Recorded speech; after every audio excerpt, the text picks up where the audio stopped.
Not normally the kind of words that wrestling fans want to hear, but SmackDown has been on fire. SmackDown has been doing some absolutely epic stuff. So really excited to see what they've got in store for us tonight. High hopes that this is going to be a fun episode all the same. Because, as we said, SmackDown's been on fire. Royal Rumble is not like other pay-per-views. You don't need a big build for the matches. So, you could get some kind of surprise tonight. I'll see you on Sunday kind of a thing. John Cena could walk out and say to Roman, I'll see you Sunday. Or, do you know what I mean? Like, you don't need much of a build for a Royal Rumble. So I do think go-home shows for Royal Rumble can be a little bit better than other pay-per-views. Other pay-per-views, you need stories and feuds and matches, whereas with this, you don't need any of that for a Rumble. So, yeah, I'm looking forward to seeing what we've got coming up tonight. There's not much in the way of announcements. In fact, there's not a single match that I've seen been announced, unless something's been announced in the past few minutes. We know that we're going to see more of Roman and Kevin. That feud's going to continue. We also know we're going to get more of Bayley and Bianca Belair. That's going to continue. Maybe Sasha and Carmella as well. And I'd imagine Big E, Apollo, Sammy. But no actual matches have been announced so far. So we're going to have to watch Mini King this 22 space. is a legend. Shout out to everyone that's joining us. Shout out to Monica King and Jim Gore and Jordan Crawford, Well. Jason 100 Peace. Celebratory I can hands see that in the Mini air. King is in the house as well. Let's flip this over. So, F. Goldberg. Shout out to Mini King. Shout out to Joaquin as well.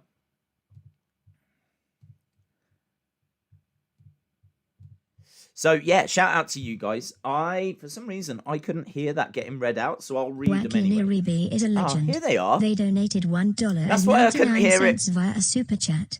F. Goldberg. F. Goldberg. Mini King 22 says, what's up, Days? I hope you are well. 100. Always keeping it 100, my friend.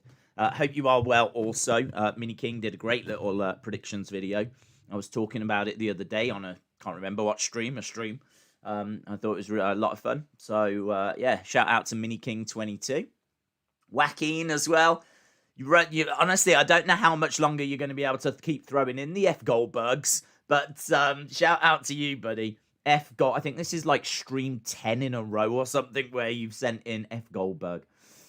Is Goldberg going to be winning at the Royal Rumble? That is the big question. So, because we don't have much in regards to matches, we do have little bits of news. There's not even like tons of news today. It's been a relatively quiet day, in all fairness. It's kind of the calm before the storm. Like, I'd imagine everything's going to like really be kicking off soon. But, yeah, it's been a bit calm today. The things that I've seen being spoken about. Obviously, we know that Miko Satomura has signed with NXT UK. If you don't know Miko, she's one of the best female Japanese wrestlers in the world. When you think of Japanese wrestlers, you might think of, like, smaller women. And in all fairness, she isn't the tallest, but technical ability, she might just be the best in the world. We are talking Asuka, Io Shirai levels. She's about 40, 41.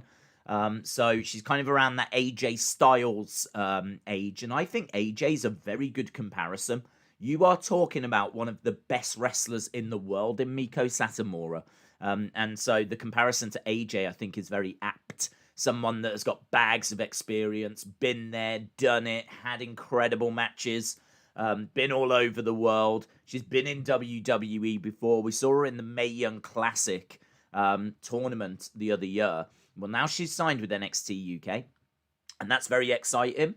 But what I didn't realise is in the same class, William Regal's son. William Regal's son has signed with WWE. Think of the potential there. Think of the stories that you can tell now that you've just signed William Regal's son. That is awesome. So really excited about that. They announced about 4 names, and I must admit, quite a few of them, like, I didn't know who they were. But yeah, it was reading today, and one of them is William Regal's son. So I think that's really, really cool. Really exciting. Lauren, shout out to you, says they've announced Bianca and Bayley tonight. Oh, okay, that's interesting. Harley says, I watched Day of Royal Rumble 2014. I feel bad for Batista, saying he wishes the crowd would have been more supportive. I mean, who boos Rey Mysterio? I feel bad for him. He was nervous. He was hurt. I don't know, man. I think that wrestling fans have got their favorites, and they've got people that they want to see succeed. You really invest in certain superstars. They're your superstar, and you want to see them succeed. And I mean, honestly, how it's WWE's own fault.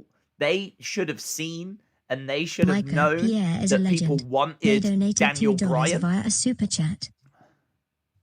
So I don't know if I can blame the fans on that. I think WWE dropped the ball by not pushing Daniel, and unfortunately Batista was, in harm's way. So it's not his fault. But Hayden Garrett, hope you are well. Mika Pierre, is that how you say it? Pierre, Mika Pierre. Shout out to you, my friend. I didn't know William Regal had a son until earlier. Yeah, well, I knew he had kids. I didn't realize that one was in the wrestling business. So yeah, it was cool. Interesting news. Hayden Garrett, shout out to you. Hayden always says hello to the community. They donated $2 New Zealand via a super chat. Hey Days, how are you today, my friend? Good, thank you. I must admit, I was feeling it after yesterday. I mean, yesterday we did 3 streams. We did a Rumble prediction stream that goes for about an hour and a half. And I feel like we mentioned every wrestler ever. In that's like, well, this person could come back. This person could come back. What about this person? What about if this happens? What about if this person's the Iron Woman? What are the bookies saying? We kind of went everywhere. So if you've not seen that, check it out. I think there's loads of interesting theories, thoughts. For an hour and a half, we just really go deep dive. So I thought that was fun. Micah Pierre is a legend. Micah they donated Pierre, $1 via a super chat. Shout out to you, Micah. Apparently, Micah Pierre. Oh, I'm loving that. I'm loving the fact that there is no countdown clock, and I've just got a little me underneath me. That's wild, isn't it? I might try and fix that. So, yes, yesterday we did, obviously, the predictions thing. Then we did a members-only stream. And then straight after, we did a 3-hour Royal Rumble 2016 watch-along, which I was amazed so many people joined us for that. Awesome. Brilliant. I know, UK's in lockdown and everything. So, but then also, I think the excitement is real. I shouldn't be surprised. All people are talking about is... what's going on at the moment with the Royal Rumble, who's going to win, who's the favourite. So, yeah, I shouldn't really have been too surprised. I just saw someone ask, who do I think is going to win the Rumble? I have gone with Edge. I don't feel great about Edge winning it. He's in it. We know that much. I do think that it's now or never for Edge. I do think that I think the plan was have him feud with Orton and then build it up to a title match. Clearly, Edge getting injured last year was not part of the plan. So I do think the clock is ticking on Edge's in-ring career. I think we all know that. Micah Pierre is a legend. Yeah, I think they donated $1 via Micah, a super shout out chat. to you. So, yeah, I think the clock is ticking. So I think if he is going to win the Rumble, it is now or never. And I'm going to go with Edge. I also think Daniel Bryan is a very good shout. Talking about the Rumble, trending right now, Big E. Big E is trending. He's trending for a couple of reasons. He was on Renee Young's podcast, and he was talking about how the New Day reacted when they found out he was going to go solo. So he spoke about that. The other thing as well is Luke Harper, Brodie Lee's wife. Yeah, she has come out and spoken about what it was like in like, those final few months of Brodie's life. And it's not an interview I've heard, but I've read the transcripts of what she said. I mean, like, I will listen to it because it sounds fascinating and obviously heartbreaking at the same time.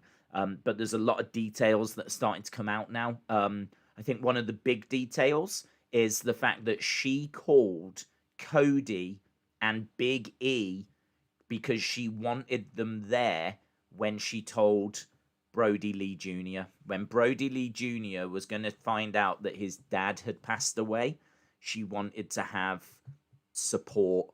And apparently Big E and Cody were two people that she reached out to. So that is probably one of the big things that kind of has blown my mind. I mean, the amount of things that have been going on behind the scenes. Well, I mean, it's true of life, isn't it? Everyone's going through stuff around the world. Everyone's going through their own personal struggles. You can go on Instagram and see people posting wonderful pictures of themselves. You ain't got a clue what's going on behind the scenes.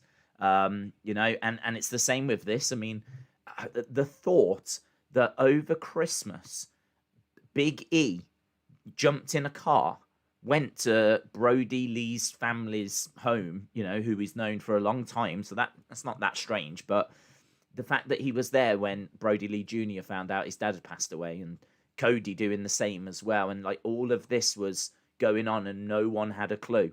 Like the fact they were able to keep all of that quiet is incredible, stunning. And I'm really pleased that they did, because it's obviously very respectful. It's exactly what the family wanted. And, now she feels comfortable sharing some of those details. And, it's stunning. I still don't think we know everything that went down around that time. Obviously, we don't quite know, what Big E was thinking or Cody was thinking. Like, there's a lot to be explored with this story, but it's very interesting hearing her side of everything that went down. I'm not saying side as in there's like conspiracies or anything. I'm just saying like there's lots of perspectives that we could hear from with this. It's one of the biggest things to happen in wrestling for years and years and years. For a completely seemingly healthy guy to pass away. And, it took us all by surprise.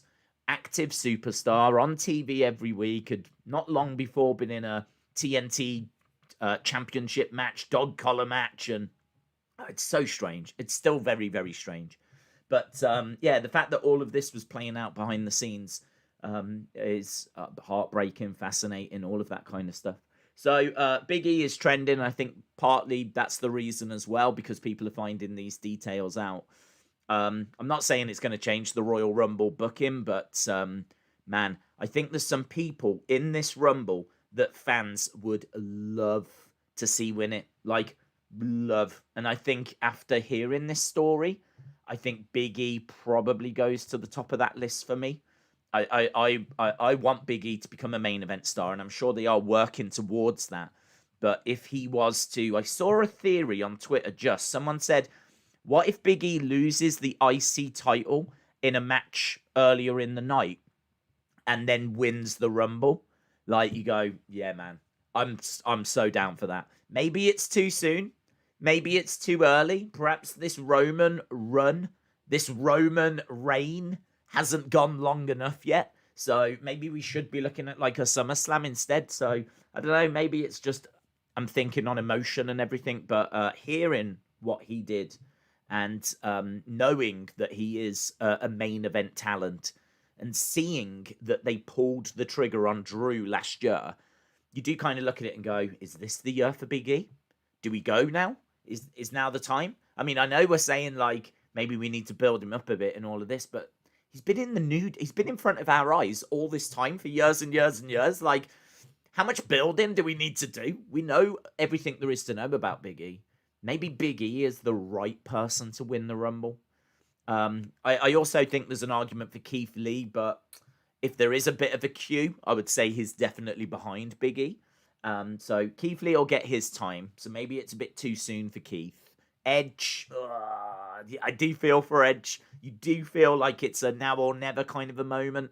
Same with Daniel Bryan. It's kind of he's never won it. People have always wanted him to win it. This is his final run. Don't know that he'll be in a Rumble again. Certainly don't expect him to be main event in a WrestleMania in the future. He's got his sights set on his family. So, I don't know, man. For me, those are the 4 names that I'm like, I think one of these is the right way forward. And actually, you could probably take it down to 3. I think Keith Lee probably doesn't need it this year. I think we can always build Keith in the future. So I'm into Edge. There's a story there. I'm into Daniel. I always wanted Daniel, so there's a story there. And man, how can you not root? Who is not rooting for Biggie? Who is not rooting for Biggie? If I was in the Rumble, I would eliminate myself as soon as Biggie got into the ring. I'd be like, nah, this is your year. Honestly, all the best, mate. And I'll jump over the top. So, I'm one of them 3 for me.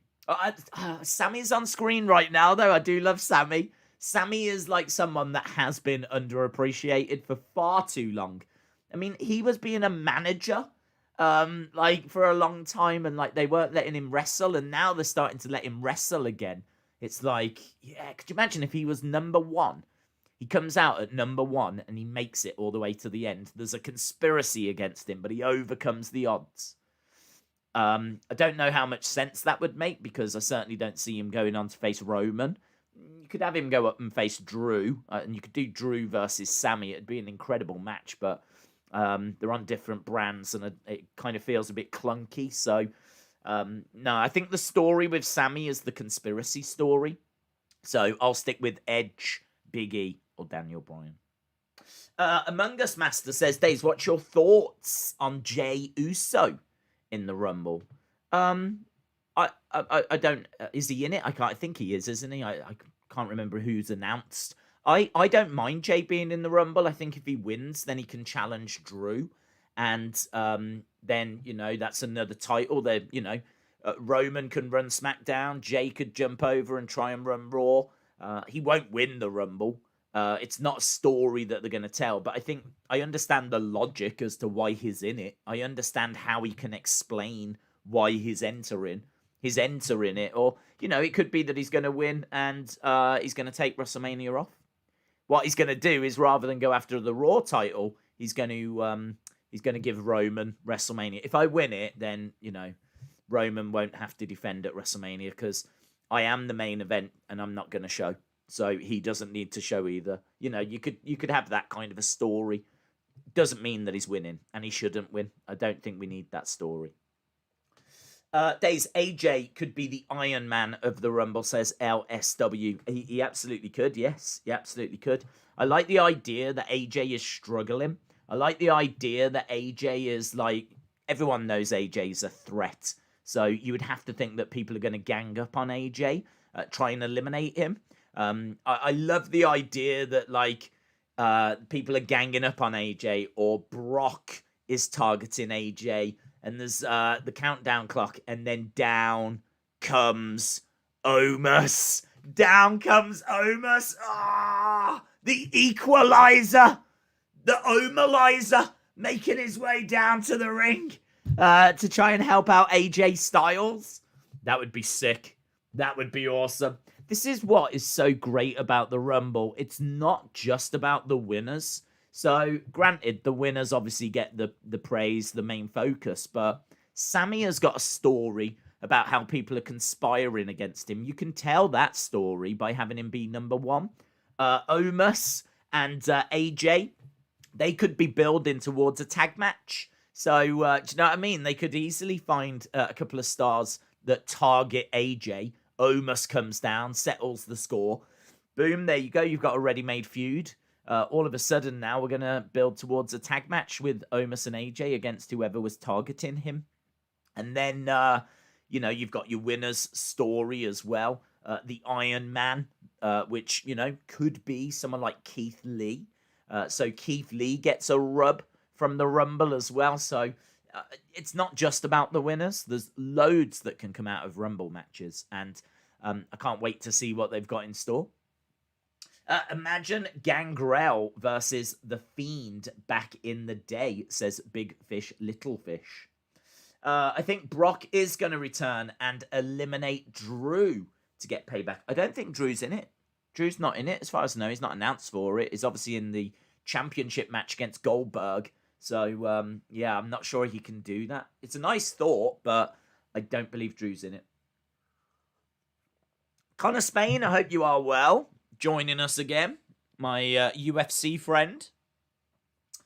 Hey, Days, hope you... Oh, Connor Spain is a legend. They donated £1.99 via a super chat.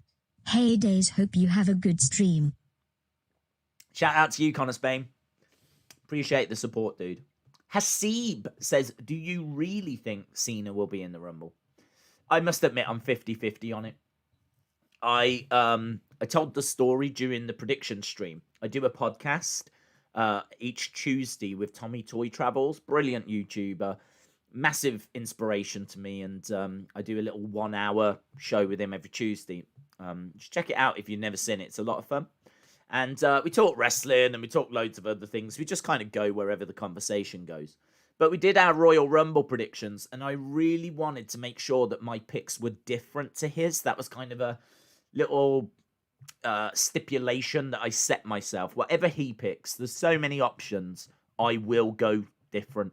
So I think for the men's Rumble, he picked Daniel Bryan to win, which is a great pick.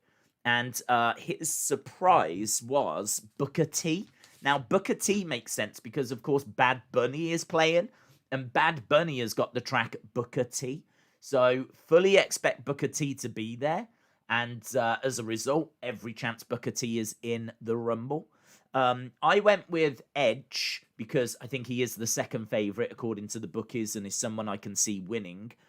So I went Edge as the winner. And then by surprise, I was like, man, there's so many options. There's so many people that could come out. I probably should have said The Fiend because I kind of feel like that's an easy one. I think The Fiend is almost certain to be in it. So I could have said The Fiend. Another one I could have said, maybe Samoa Joe. I love the idea of Samoa Joe getting up off the announce table, turning to Michael Cole saying, excuse me, takes the headset off and Samoa Joe enters the Rumble. That would be awesome. So I'd be totally down for that. The reason why I went Cena, I did say Cena. Cena was my pick for the surprise. I'm kind of torn on it. I'm not gonna lie. I've gone for it. I think there's lots of other options that I could have gone for. The reason why I went Cena is because he's certain to be at WrestleMania. The WrestleVotes said that Goldberg and Cena are locked in. They're done deals for WrestleMania. Cena will be at Mania, right? Now, the thing with Cena is that it's very easy to put him in a match at Mania.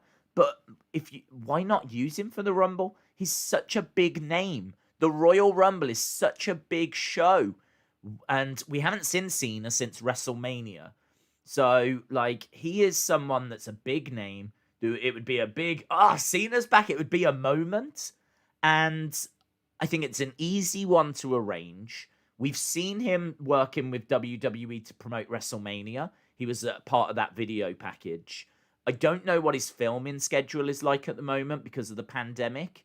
So I'm just kind of looking at it going, big name, might be free, definitely at WrestleMania. A lot of things are just adding up where you go, yeah, there's a really good chance he's in this Rumble. So I would say I could see him being in it. I wouldn't expect someone like The Rock. Rock, I think if we were going to get Roman Rock at WrestleMania, then yes. But it looks like that match isn't going to happen now. So I wouldn't expect like The Rock. But Brock, maybe. But I don't know what the travel restrictions are like. So I'm sure there's a way. I'm sure they can get him if they need him and they want him. And I'm sure they do. So, I mean, Brock would have been a really good shout as well. So I think like Cena, Brock, Samoa Joe, Fiend, like Omos that we were talking about earlier. I think there's loads. This is what makes it such an exciting Rumble. You could sit here and name 10 winners. Easy. I could name 10 winners that could honestly win this Rumble. And I reckon I could name 20 surprises. Easy. I mean, someone like Seth. We haven't even spoke about Seth, who is sure to be coming back. So Yeah, I mean, look, there's loads and loads and loads for us to go through. We did touch on it all in that. I don't want to spend the whole hour talking about Rumble. I mean, we can. I mean, it is obviously the talk of the town. But we put all of that into that predictions video if anyone was interested in catching that. Big Fish, Little Fish says, I think Rollins will return. Yep. Alistair Black. Yep. Cena. Yep. Kane. Kane, I'm not so sure about. I mean, I think he's kind of done with his in-ring career. Is he still a mayor? I don't know. He might still be a mayor. If he's still being a mayor, he could be. He could be in it. But I just think in the list of likely people, I would say he was lower down. They donated $2 via a super chat. FHLR Cena F Goldberg, smiley face, smiley face, smiley face, thumbs up, thumbs up, thumbs up, thumbs up. Shout out to you, Moda, F Goldberg as well. Shout out to you, buddy. I hope you are well. Clay Harrison says, I think number 30 is going to be Undertaker. Well, apparently we're going to find this out tomorrow, aren't we? I believe they're announcing, and I could be wrong on this, but I believe they're announcing numbers 1 and 2 for the women's Rumble, not the men's. I think they're only announcing 1 and 2 for the women's. I could be wrong. It could be 1 and 2 in both, but I think it's just the women's. And number 30 for the men's, not number 30 for both, number 30 for the men's. So we're still going to be left not knowing who is 1 and 2 for the men's, and we're still going to be left not knowing who is number 30 for the women. But they are going to announce them. I think if you're going to announce those, my gut feeling is it's not going to be big surprises. My gut feeling is it might be some names that have already been announced. So it might be, right, we're going to reveal number 1 and 2. Number 1 and 2 for the women is Dana Brooke, and number 2 is Nia Jax, right? So, do you know what I mean? Like, I could see it being something like that. I don't know that like these are going to be earth-shattering announcements. Like 1 is going to be Trish, 2 is going to be Lita, number 30 is going to be Undertaker. I'm not expecting that. So, but it could. I mean, like honestly, who knows? I'll definitely be keeping an eye on WWE Backstage. That is, I think, tomorrow night for a one-off special show, and they will be making those announcements on there. So Seth and Becky could both return and win. Yeah, I mean, in regards to the women, Tommy went for Alexa, and I went for Becky. Again, I don't feel brilliant about Becky because she's just had a kid. So is she in a kind of place where she's feeling ready to put the gear on and jump into a ring? I don't know if it's still a bit too soon. You'd have to think she's almost certainly going to be at WrestleMania. But the thing about Becky is Becky only needs to turn up and challenge someone they'll accept. I mean, Becky turns up. Becky could easily turn up on a Raw, get right in Asuka's face and say, it's time for me to get my belt back. That's it. Done. WrestleMania match made. Asuka, Becky, who is the real champ? You don't need any build. The story tells itself. Lovely. Done.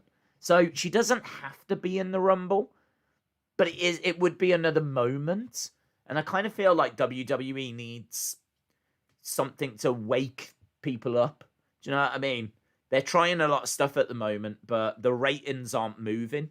And they probably could do with something just to kind of wake people up and go, check this out. Look, Becky's back. Seth's back. Cena's here. Brock's back. Like, they could probably do with a fair few of those. So I think there's a good chance she's in it. I do think Alexa stands a great chance of winning the Rumble. So I think Alexa, is she favourite? I think she might be favourite. I think the women, no, I think Belair is the favourite.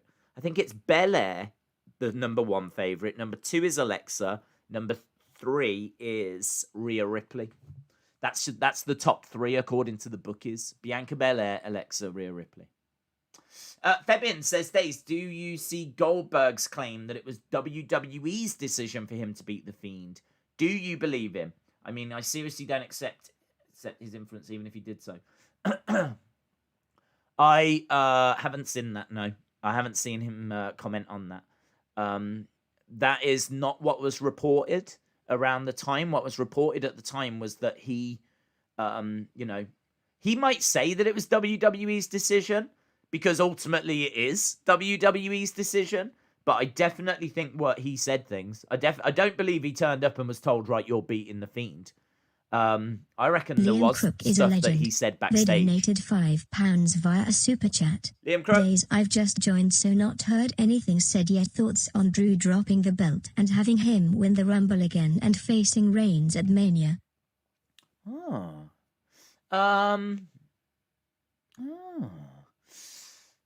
Hadn't considered that. And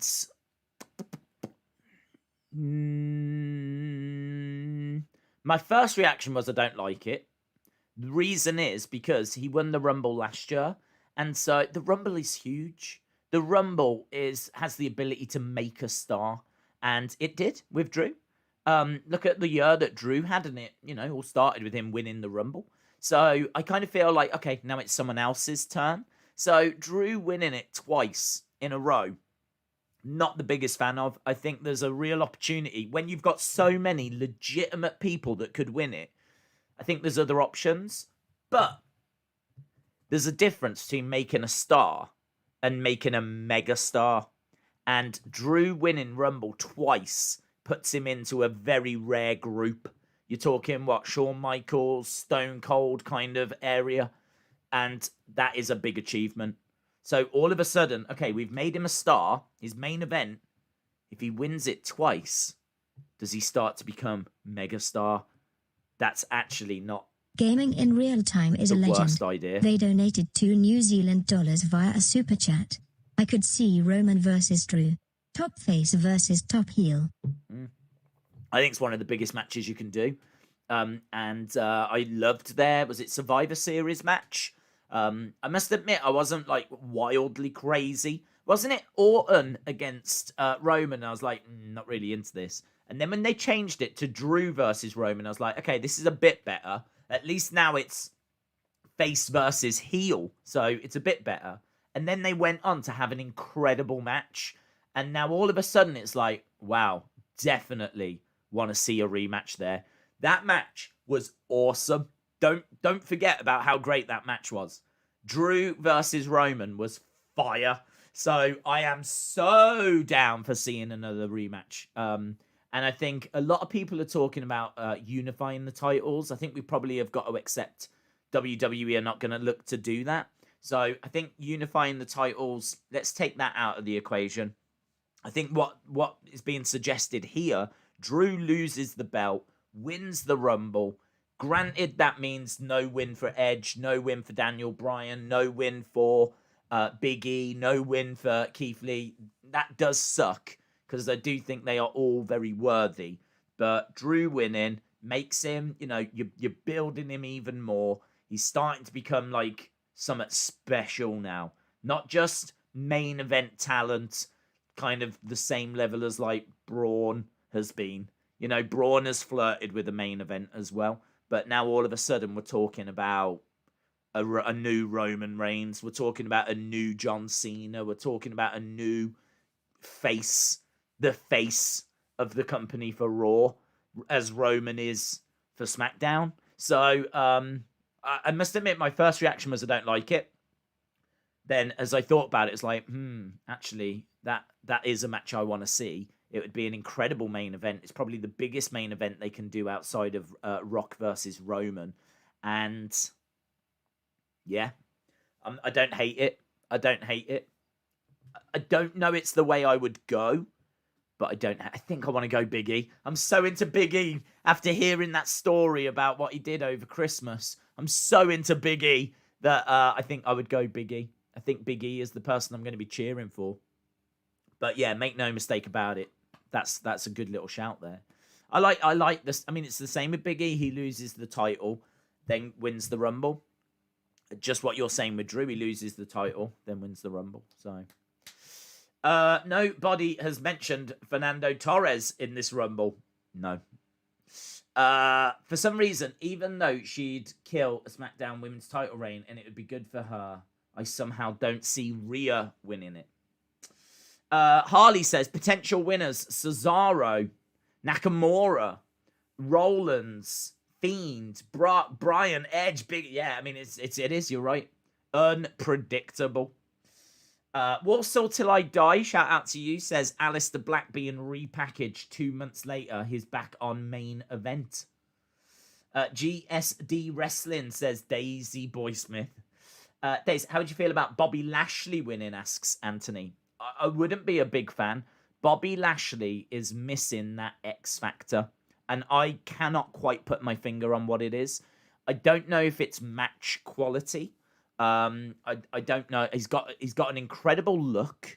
When he's wearing suits, he looks amazing. I love the full Nelson finisher. Big fan of that. Hurt Business feel like they're missing something to me as well. I don't think they're bad. I just think they're not the complete package.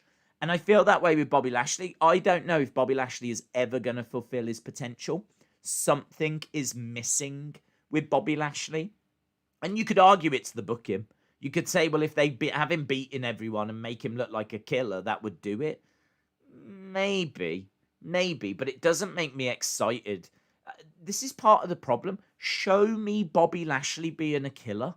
I mean, I suppose you could argue he's had a fairly decent run with this US championship, but not to the point where I'm like, yeah, it's got to be. I'd be way more excited about Volta winning it. Could you imagine if Volta won it from NXT UK, longest reigning champion in WWE? He is someone who has got the look. He carries himself. The way that he doesn't really do anything. He just stands, puts his arms behind his back. He's got that epic entrance music. But do you know what? He goes out and he has 5-star classics. Goes out there and Liam puts Crook on is a match of the legend. year They contenders. donated £5 via a super chat. I'd be more into him. After my last super chat, if Drew drops it, who competes for the belt at Main Event? If Drew goes for Roman? Well, if Drew dropped it, he'd drop it to Goldberg, wouldn't he? So you would have, it would surely be someone taking it from Goldberg. Would that set up the Fiend? In all fairness, I actually kind of like that. If Drew loses to Goldberg, wins the Rumble, you could do Drew versus Roman, and then that means the belt is on Goldberg. Who needs to get revenge on Goldberg? The Fiend. And I think that makes perfect sense. That might also free up Orton to finish his feud with Edge. The Edge-Orton match has long been rumoured. So, yeah, you could do... WrestleMania would then look like Drew McIntyre versus Roman Reigns. Fiend versus Goldberg for the title. You'd have Edge versus Orton for the title. Big E would likely still be IC champion, so it gives him something to do. AJ and Omos against a couple of people that had tried to get AJ in like a tag match. I'm down for getting Omos going. Let's pull the trigger. The guy's a wrestler. He worked house shows, so he can wrestle. So I think AJ and Omos being in a tag match, I think that would be fun. Yeah, I mean, I think that there's definitely a way forward with that. If Drew Roman was at Mania, Goldberg could lose the title to Keith, says Moldy Spoon. Days, I would prefer that than Drew winning because that would be good. Yeah, I mean, I suppose in a way, it's not going to be the end of the world. I know people are going to think that it is, but it's not going to be the end of the world if Goldberg beats Drew. It's not something that I want to see, and it's something that I can imagine Twitter losing its mind over. But if you just maybe think a couple more steps ahead, okay, what would that set up at WrestleMania? It might not be the end of the world, because it could free Drew up to face Roman, and it could lead to Fiend versus Goldberg so that he could get revenge. Days, I think 1 and 2 are going to be Bianca and Bayley. Number 30 will be Otis. I love that. I love that idea that 1 and 2 is going to be Bianca and Bayley. That's really cool. Yeah, that makes more sense. That makes much more sense. to have like Bianca and Bayley at 1 and 2. Do you know what I miss? I miss where they used to like draw the names or numbers out of a hat, out of like a tombola. I miss that from back in the day. Like that was always fun as people were like picking them out, going, "Ooh," and you could see if someone was happy or sad, if like with what number they'd just drawn. Right, we've got 20. Amazingly, we've been talking for 40 minutes. 40 minutes about the Royal Rumble. So we've got just a couple of things to go through. One of the things I wanted to just quickly talk about was about the ratings for NXT and AEW. I did not get a chance to follow up on this, so if anyone has got information, feel free to share it, because I'm just having a look now to see if I can find any... I don't think there is anything written down. But yeah, basically NXT did 720,000 viewers, which is up massively, and is a really solid number for them. AEW 734. So AEW did 14,000 more than NXT, which is really not that much. It doesn't really matter. I keep saying this, and I do mean it. It's not about AEW versus NXT. It's more about how they're doing against themselves. And that is a big number for NXT. That is a good number for NXT. And seemingly it's come out of nowhere. So a real talking point in regards to NXT this week.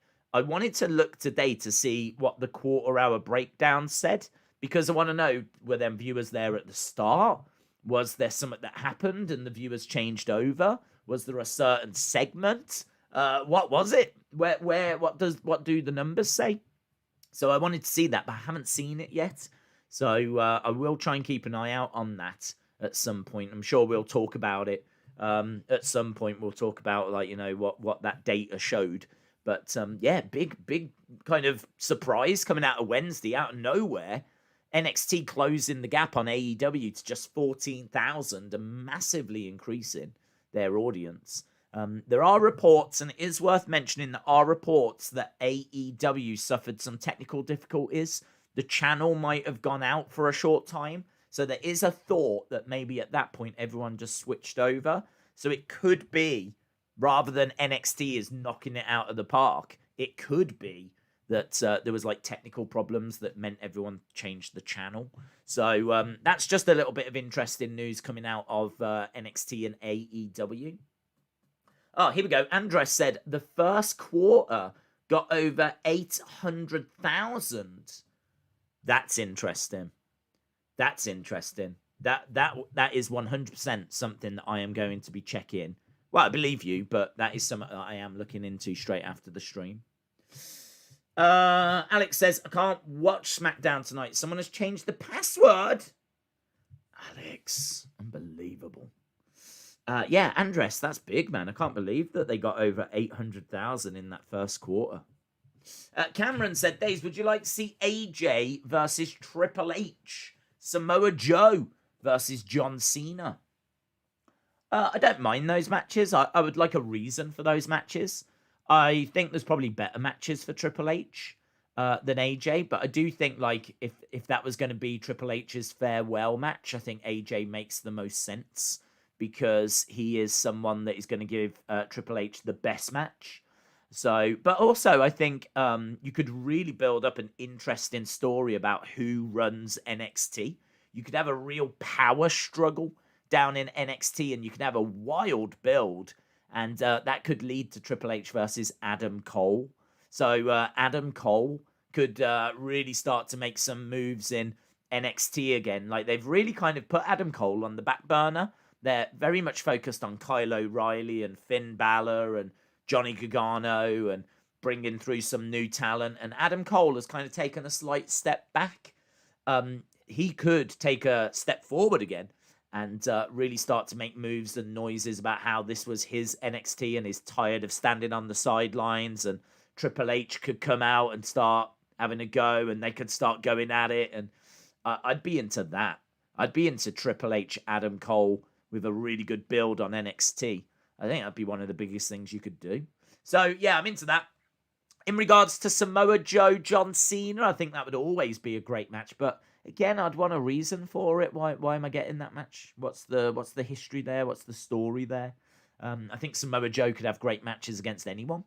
But and definitely John Cena. So yeah, I'm down for it, but I'd want a reason for it. Brother Nero says AJ should enter the Rumble in the first 5. Then the running joke of the match should be AJ keeps getting thrown out and Omos keeps catching him. That's not bad. Yeah, that's not bad. Having Omos out there all the time, ensuring that AJ stays in. And when AJ's even over by the ropes, Omos just puts his hand out, holds him in the ring, pushes him back into the ring. I could see that. Triple H Balor. That would be good as well, yeah. That would be good. I only went Adam Cole because I was trying to think of someone that would be able to give Triple H that amazing final match. I don't know why, but in my head, this would be Triple H's last match. So an AJ Styles makes sense, and Adam Cole would make sense, but a Finn Balor would make sense as well. David Conley says, I've got a theory. Goldberg beats Drew, and Drew wins the Rumble, challenges Roman. We did touch on it. Yeah, it's not something I had considered, but it was mentioned about 15 minutes ago.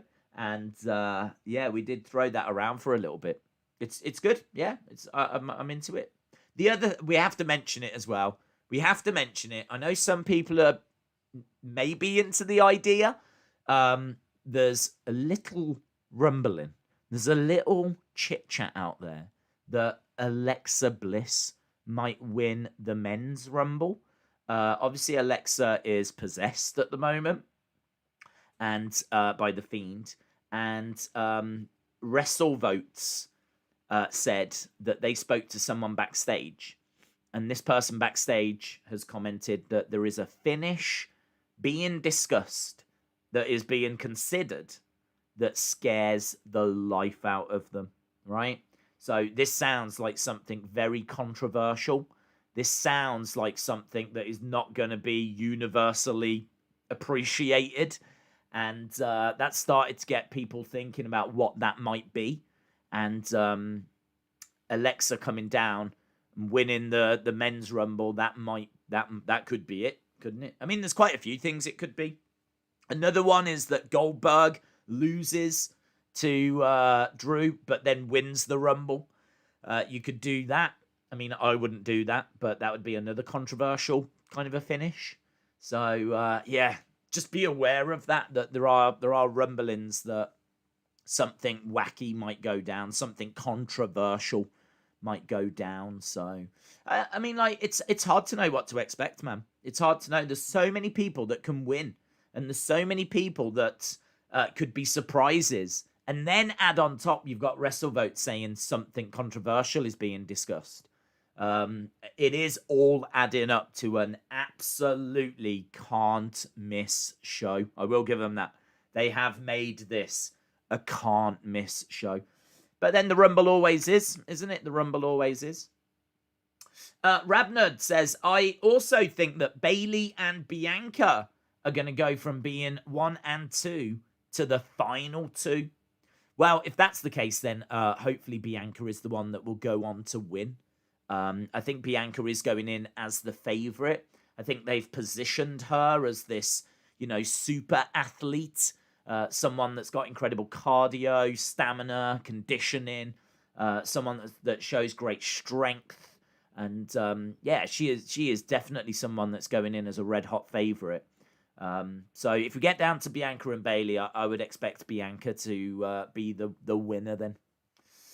That would be funny if only 2 before. And yeah, that's another one that's been spoken about. I don't think they're going to do that for the men's. So what Craig is talking about is we've got 2 people in the ring. They both eliminate each other. And that means whoever is number 30 is the winner. There's no one else left. Everyone's been eliminated. Whoever comes out at number 30 wins.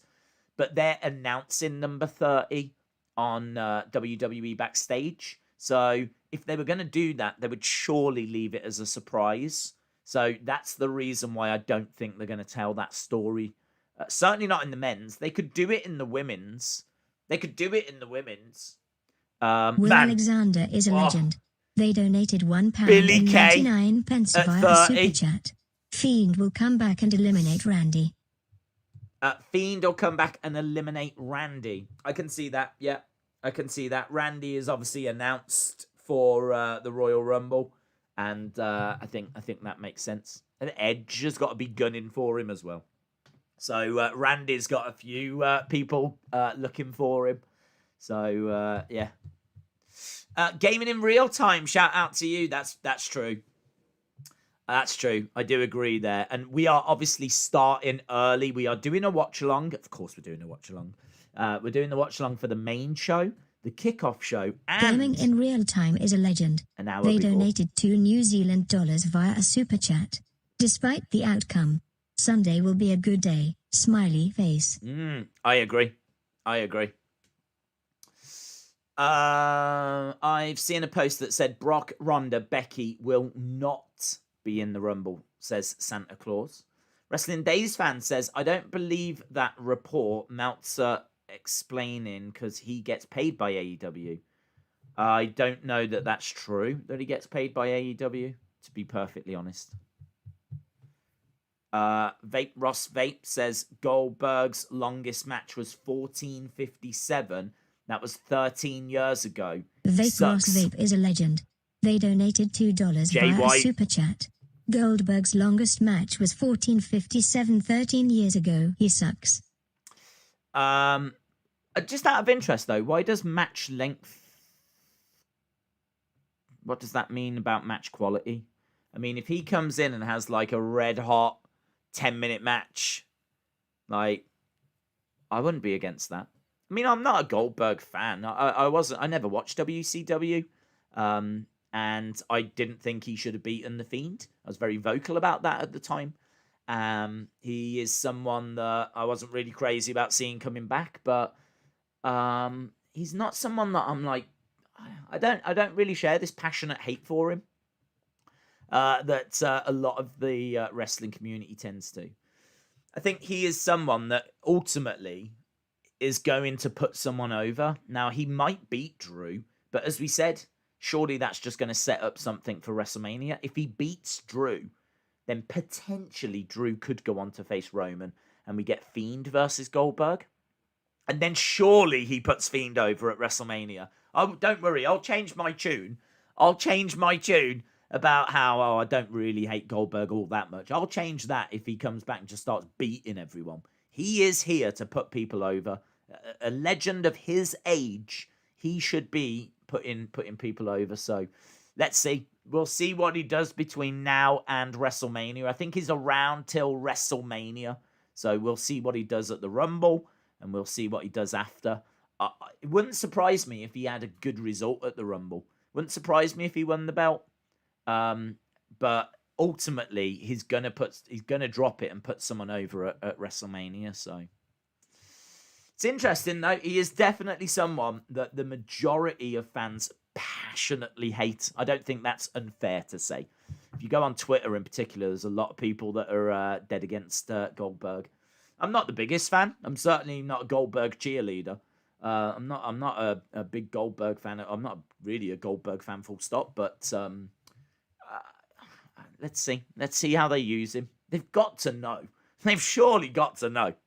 They surely can't have brought him back and they're going to have him beating everyone. Goldberg is ready for a retirement home. Fiend and Alexa are going to win both Rumbles, says Bobby. Goldberg's shirt should read Spear, Jackhammer, Repeat. They said they're not scheduled. You don't need to be scheduled. So Becky, Ronda, and Brock could still go in. They even said it's possible. They've also teased. Okay. How long have we got? 6 minutes. Cameron says, Wrestling Days fan says, imagine if that happens and he beats The Fiend again. Look, I hate The Fiend right now. I think The Fiend is the worst thing in WWE. And even I would be like, that's ridiculous. That's ridiculous. Why would you do that?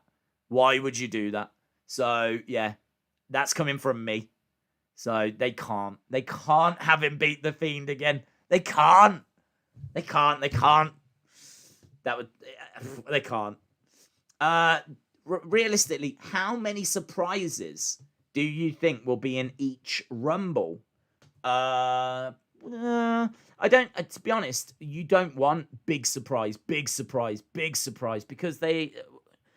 it's better to have one big surprise and then lots of little surprises, because then everyone can focus on that one big surprise. For example, 2016, AJ Styles. AJ Styles was the big surprise in the 2016 Rumble. Everyone was buzzing about AJ Styles afterwards, but they wouldn't have been if you'd have brought back CM Punk at the same time. Do you know what I mean? Like, it loses its impact, because then all of a sudden people are talking about CM Punk and AJ Styles, and it waters it down. The impact of it gets watered down. So I think returns are fine. I think like Seth coming back would be, oh wow, Seth's back, right? I don't know that I would class that as a big surprise.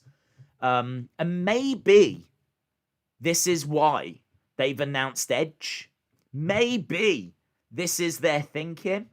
We don't want people talking that Edge is back. We don't want that. We want you talking about whatever they've got lined up. Whatever they've got planned, they want you talking about that. Make no mistake about it, they're very clever with how they construct this. There's a lot that goes on that you might not factor in. So they want to make sure that you are tweeting about this one big thing. And that's why I think there could be some returns. I think we might get a Seth coming back. We might get, John Cena, something like that. But I don't know. Are they big surprises? I don't know if they're classed as big surprises. I kind of think there might be one big surprise and then just lots of little ones. So little ones, probably about 5. One big surprise, maybe 4 little surprises, something like that. 5 in total. Anonymous is a legend. But they'll want They you donated tweeting about this one $5 via thing. a super chat. Red Octagon, Red Octagon, Red Octagon. Goldberg's shirt should say Spear Jackhammer, that's all I know. By the way, F Goldberg, Red Octagon, Goldberg. Red Octagon. Goldberg's shirt should say Spear Jackhammer, that's all I know. What if Karrion Kross wins the Rumble? That'd be a big surprise. Sandman882, shout out to you. WWE notification just said Roman Owens sit down tonight. Yeah, there's not been much announced at all. The Pope is going to be in the Rumble. Gongcast says Vince is going to enter at 30. Hey, do you know what? On that, the bookies odds right now, Vince is the absolute outsider. If you put $1 down on Vince to win the Rumble and he wins, you would get $250 back from your $1. So, yeah, that's how much he is not expected to win. So, and the same with, well, not the same, but Steph is the absolute outsider for the women. I think Steph could be in the Rumble. Steph has never been in a women's Rumble. So, I think Steph could be in it. So, I'm expecting to see Steph. I'm expecting, well, I'm not expecting to see Steph. I'd like to see Steph. I think she is a surprise we could absolutely get. I think filling a women's Rumble is harder than filling a men's Rumble because the women's rosters are smaller. So, yeah, Steph is an absolute option. And I'm trying to think what else. I think we've touched on pretty much everything Rumble wise. I want to make sure that we have boxed everything off because we are literally just a minute away from going over. We have had an announcement for NXT as well. NXT TakeOver is going to see Io Shirai defending against Mercedes Martinez and Toni Storm. We have got a triple threat at NXT TakeOver. That came through, I think, about half an hour before we went live. Jim says, has Shane been in a Rumble? Do you know, I can't recall. He must have been. He must have been, but I can't recall it. Certainly if he was, it wasn't very memorable. Right. Shut up. Right, we're going over, friends. It is time. Oh, we're starting with yes. The yes chant. Yes, yes. Daniel Bryan is here. The second favorite to win the Rumble. Daniel Bryan, come on. Danny Eck. I'll keep it. Let's run with it. Danny Eck, Bryan. Danny Eck, Bryan in the ring. Yes, I'm down with Daniel winning it. He should have won it. He should have won it at some point. Year after year after year, people wanted Daniel to win the Rumble. Look at the Thunderdome crowd. Yes. Scott Turner, shout out to you.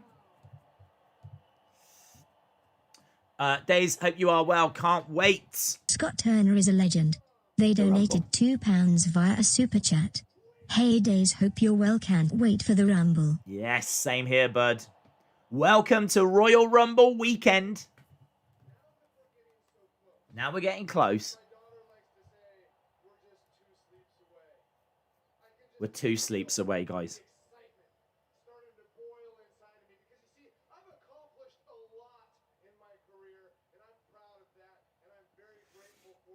He's proud of what he's accomplished. There's one accomplishment he's not done. There's one mountain he hasn't climbed.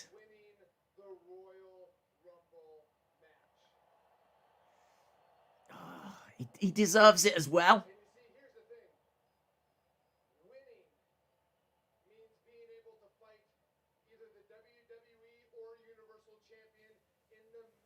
So you can face either champion. The main event of WrestleMania. He's been there before.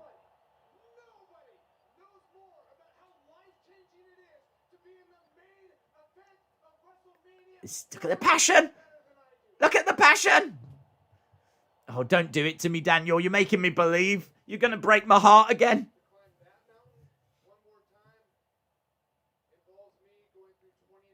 It's going to be 2015 all over is a again. Legend. They donated £1.99 via a super chat. If Goldberg beats Fiend again, now laugh so much. I can't. He can't, Will.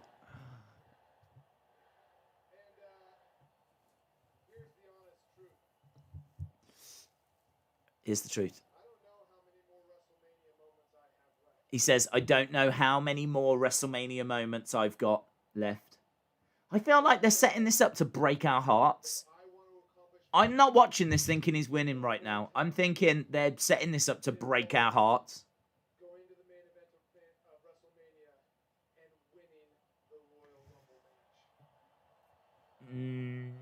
This is turning me off, Daniel winning it.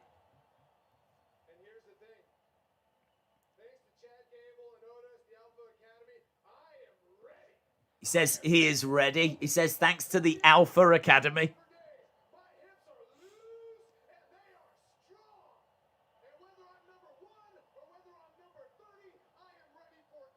He's ready for anything.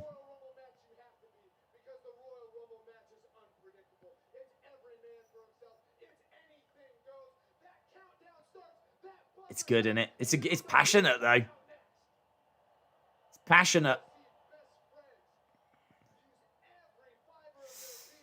WWE should have Daniel Bryan win from number 1. That'd be great. What a great story that would be. I want him to win. Ah!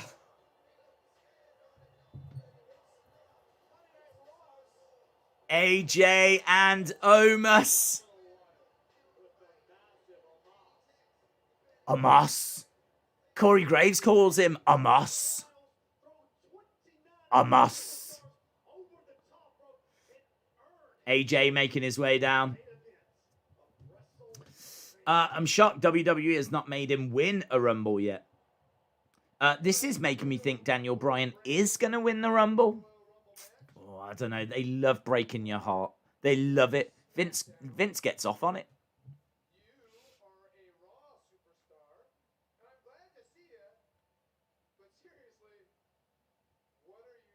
What are you doing here? AJ Styles, a Raw superstar on SmackDown.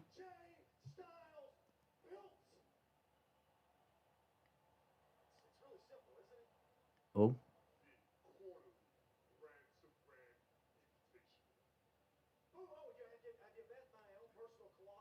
Have you met my own personal Colossus? Gaming in real time? Gaming in real time is a legend. They donated $2 New Zealand via a super chat. Wildcard rule. Wildcard rule.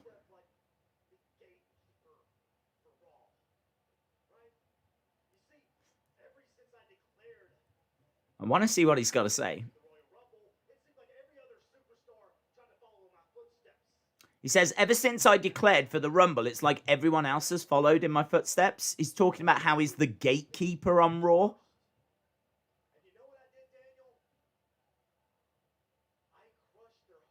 I crushed their hopes. Are we going to get Daniel AJ again? What a match that was. That was match of the year for me last year.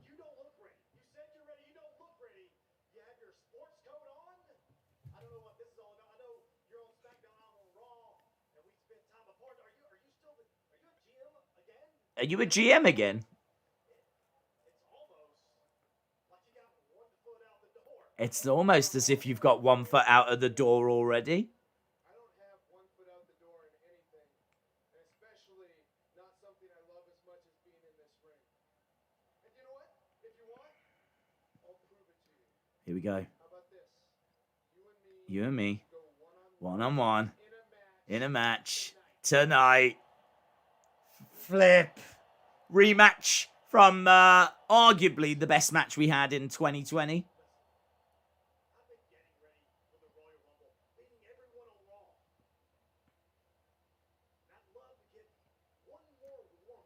I'd love to get one more warm-up. Why haven't they announced this? Well, I suppose it's a nice surprise. I suppose I'm all right with them not announcing this. AJ pushes down Daniel. Daniel tries to get up and Omos stands in between.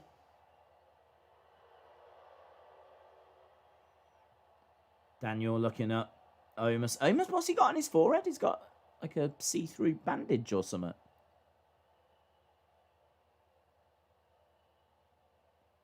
He's got something on his... Don't know what it is.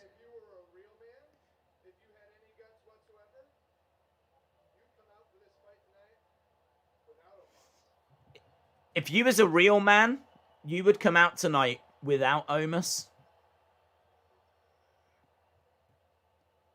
And he walks away. AJ, one more thing. With or without Omos, I'm still going to kick your ass. With or without him, I'm still going to kick your ass. Well, there we go. That's a fun match that's made for later, isn't it? Yeah, I mean, like, the only downside, I suppose, is it doesn't really mean anything. I mean, what does it matter? Like, there's no stipulation connected. If AJ wins, lovely. If Daniel Bryan wins, lovely. So, only downside is that it doesn't mean anything. But who in their right mind is ever going to complain at seeing AJ Styles take on Daniel Bryan ever? Like, it's just... They can create absolute magic in that ring. What they can do, there's not too many others that operate on that level. As we said, they faced each other last year. It was my match of the year. A lot of people have said, what was your match of the year? It was AJ versus Daniel on SmackDown, the final of the Intercontinental Tournament. It's a stunning match. So, yeah, I'm down for this. Yeah. Do you know what I mean? Fun little Friday night.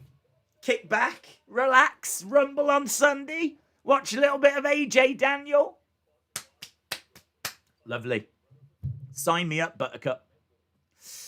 Today says Omos wins the Rumble. Monica says, I'm purple. Yes. Shout out to you, Monica. You finally arrived. You finally earned my respect. Shout out to you. Sonny is purple as well. Did Omos pull a Goldberg and hit his head off a door? He had some kind of sticker, like, I say sticker, it was a kind of like a plaster thing. But I must admit, I was looking at it and I was like, do you know what? That looks so much better than if he did have a plaster. Could you imagine if he had like one of them brown plasters on his head?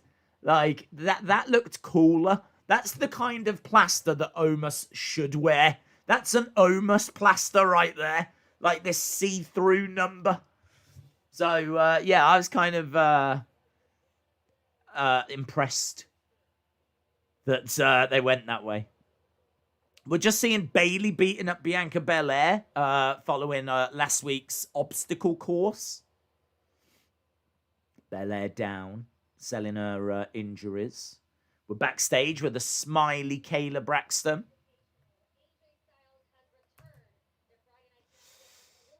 That cut looks deep. Who's this? It's Bayley.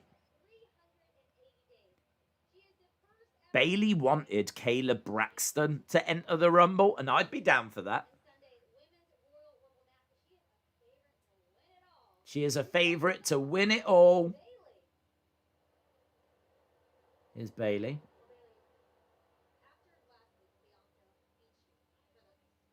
Let me stop you there. You're better than that, Kayla. The last thing I saw was Bianca being on the floor.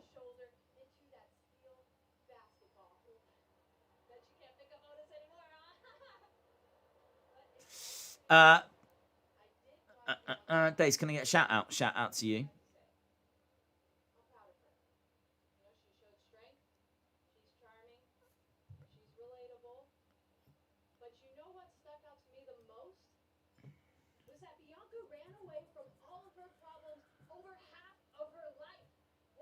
Ooh.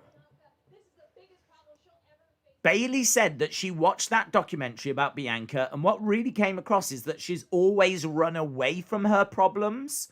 And Bayley says, well, ding dong, hello, I'm the biggest problem you've ever had in your life. Wow. It's pretty close to the bone. That's a very personal promo. I mean, I'm sure it's all cool. I'm sure they spoke about it. But it's definitely playing on very real issues. And here is Belair, who really is starting to feel like a big star now, isn't she? I mean, if you think about where she was down in NXT, you know, she got called up at WrestleMania time. And now, like, this feud with Bayley, I think, has gone really well for her. That documentary on her as well really, you know, opened people's eyes. But seeing her come down to the ring now, where she's going to be facing Bayley, she feels like a big deal. I think she has got to be the favourite for that women's. Bianca versus Bayley. They should do these cameras at the Rumble. Well, I do like the cameras. I do like the 8K cameras. The only thing I will say is that it blurs the background out and it kind of focuses you on the superstar, which is fine. But I think with the Rumble, like, the entrance screen is important. The crowd reaction is important. And I think to blur all of that out, you might lose a little bit. It's not like a normal... It's not like you count down, don't you? And then it's like, and then you're looking for any clue. Who is it? As soon as it counts down, you're like, who is it? And you're looking for anything. Is there music? Is the screen up yet? Has someone just come walking out? Like, you're looking for all these clues. If you go straight to that camera and it cuts a lot of things out and you're just focused on the, I don't know. I think I don't mind it once they've come out. Once they've come out and they're on the entrance stage and we've established who it is and we're taking it in, and then they start walking their way down, then you could go to that 8K camera. But yeah, I don't want to see. I don't. For me, the entrance is so important. We were criticizing the AJ Styles debut the other day because I still stand by the fact that it's one of the best moments in WWE history.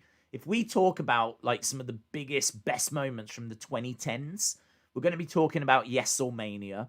We're going to be talking about CM Punk, John Cena, but we're going to be talking about AJ arriving at the Royal Rumble. Like, it's an incredible moment.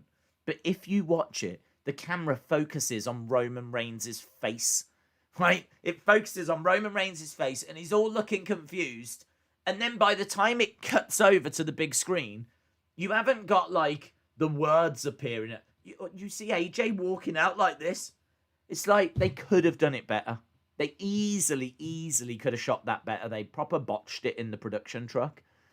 It would have been great if the camera was on like the big Titantron screen as the words "I am phenomenal" came on. And as soon as phenomenal comes on, everyone knows that that's AJ. You can then cut to crowd shot reactions.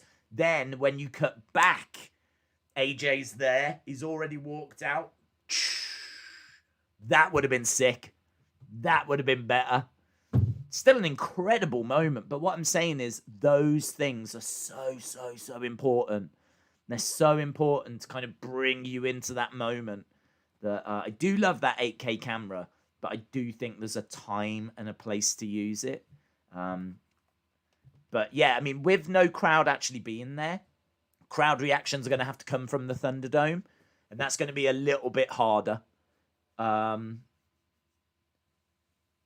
But I would like to still see some crowd reactions. That's a big part of it, is when they cut to the crowd and the crowd are like, you know, no crowd reactions. You are gonna miss that.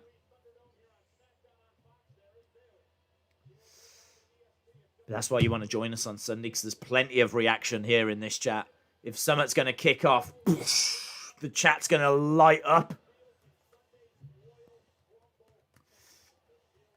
Right, we've got all these women that have been announced. Tamina, Mandy Rose, Dana Brooke, Peyton Royce, Liv Morgan, Ruby Riott, Bianca Belair, Shayna Baszler, Nia Jax, Charlotte Flair, Bayley, and Alexa. Those are the 12 women that have announced for the match so far. I am expecting some more. I mean, to go into the Rumble with still 18 positions to fill would be wild. I am expecting some NXT talent as well, but someone was saying in the chat the other day that they had heard there won't be any NXT talent this year, but surely they would struggle to fill a women's Rumble without it. I think 29, 28, both eliminate each other. That means number 30 wins. Down comes Billie Kay and her resume. And she can be adding the words Royal Rumble winner to the resume as she is making her way down to the ring. She's like, adding it to the resume, showing everyone.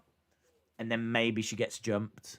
Maybe Becky Lynch jumps Billie Kay, knocks her into the railing, takes her place in the ring. The bell sounds. Becky Lynch wins the Rumble. Billie Kay is heartbroken, has to start crossing out Royal Rumble winner from the resume. That could be fun. We are underway with Bianca versus Bayley. Bianca getting an advantage. Can't believe how long Bianca's hair is as well, by the way. I don't know if you saw, but she was skipping with it. Now, I know that her hair is that length, but what I didn't realise is that if she actually unplaits it, it's like 3-4 times longer.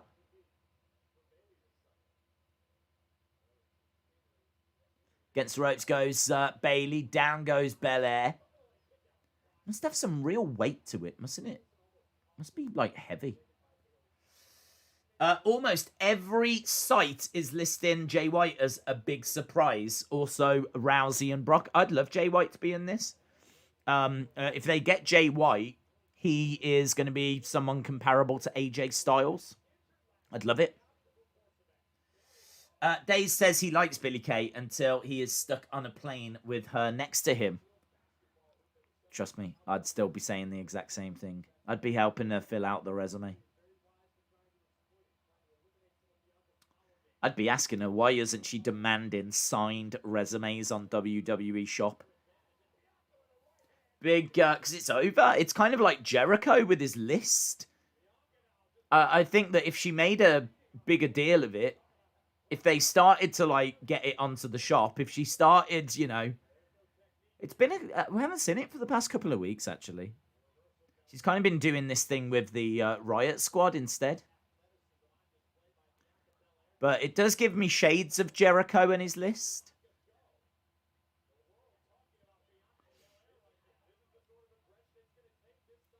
I'd love... Oh, man, they made a Jericho figure. Mattel made a Jericho figure based on the list. And the packaging was, when you turned it over, it was the list.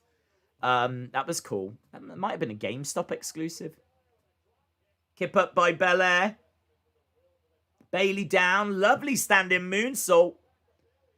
Belair going for the cover. 2. Foot on the rope. Foot on the rope. I love that by Belair. Looking disbelievingly that Bayley was able to do that.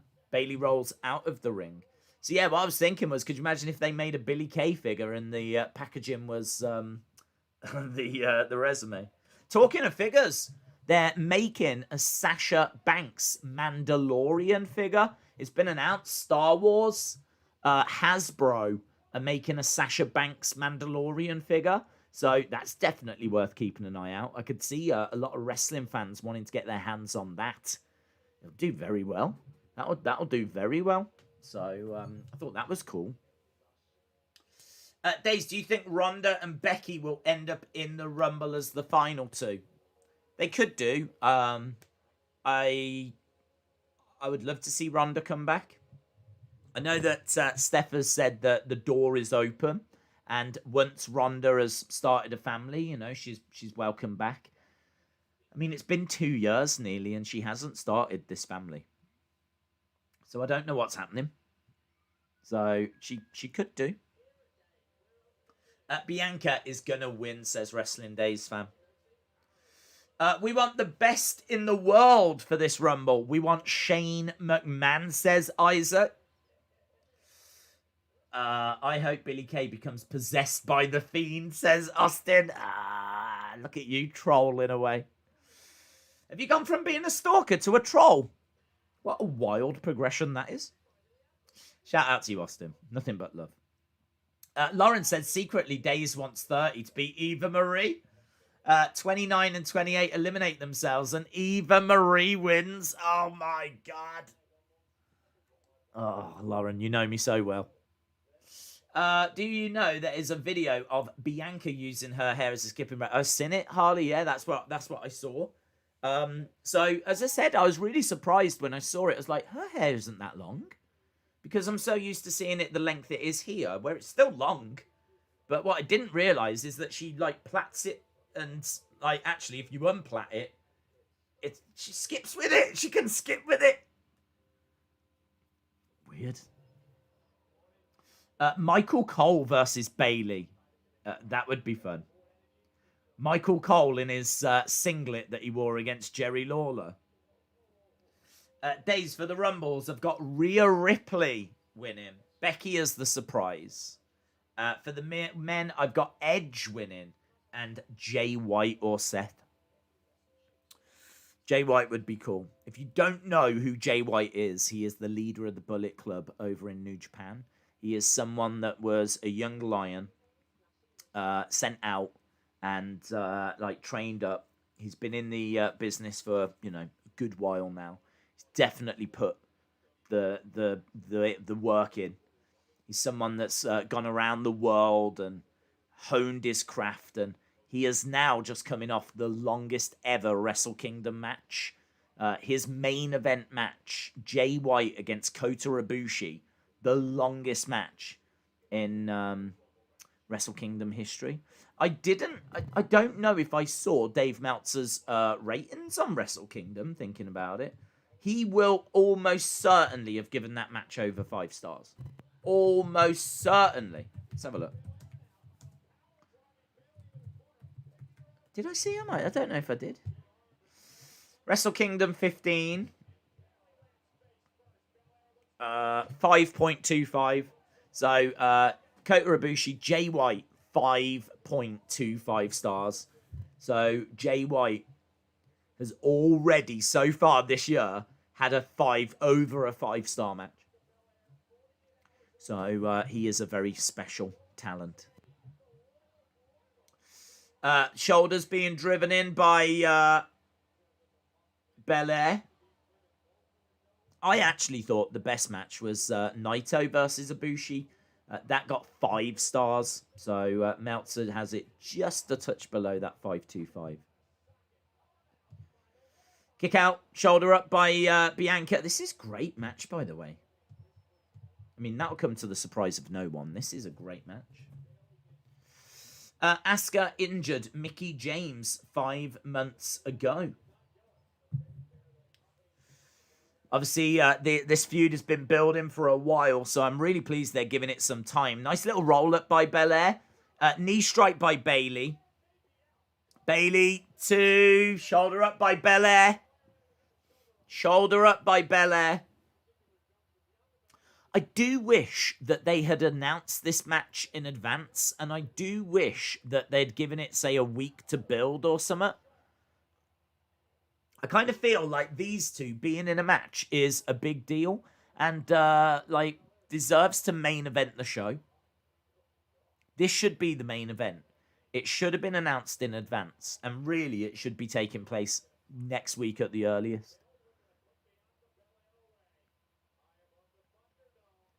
Elbow drop by Bayley. Bianca goes down. 1, 2. Kick out by Belair.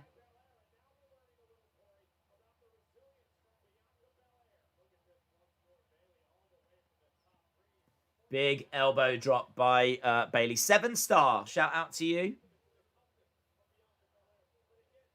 7-star is a legend. Roll up by They Belair. donated $5 via a super And he chat. gets a 2. Hello Sir Days, Jay White, AJ Shinsuke and Balor start a new faction that would be awesome. Potato. That would be awesome. Jay White, AJ, Shinsuke and Balor versus Undisputed Era. Belair reversing, looking for a backslide. Couldn't quite get it. Big forearm strike, though. Bayley goes down to 1 knee. Belair picking up Bayley. Bayley on her feet. Belair collapses down. Big strikes raining down by Bayley. Belair in the corner. Gets thrown. Oh, she tried to flip over, but she couldn't quite get it. Her arm kind of gave way, so a little bit of a botch there by Belair, but doesn't matter. Still in this match. Plants down. Bayley. 1, 2, 3, and Belair has beaten Bayley. I love the celebrating after. I love the look at it. I love the fact it means something. She's really selling an arm injury, though. I love this, though. Belair is like in shock, putting her hands in the air and celebrating, and you can see it means something to Bianca. That's great. That's great.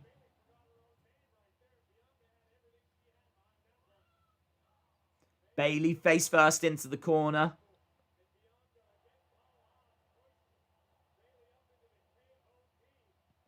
The KOD. I love when she won, she screams straight away. I love the fact it means something to her. Look, they're straight out interviewing her. Kayla Braxton's out. She says, wow.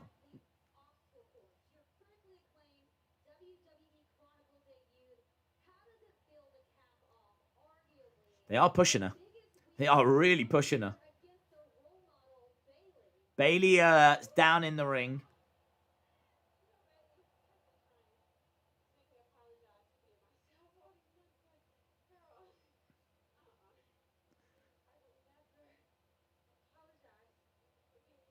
I will never apologize for being me.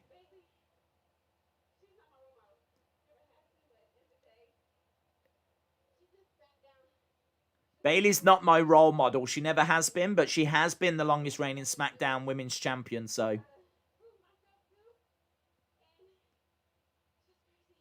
It's crazy. I really like this. This Scott is Turner such a is good a legend. presentation. They donated £2 via a super chat. Triple threat between Omega versus Styles versus Rollins.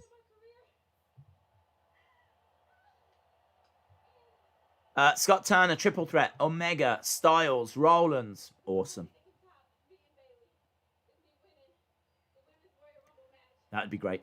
The only thing that can top me beating Bayley would be me winning the Rumble.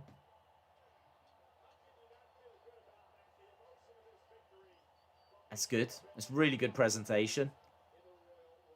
I just wish they'd built it up the match more. Like, that deserved to be the end of SmackDown. That SmackDown could end there.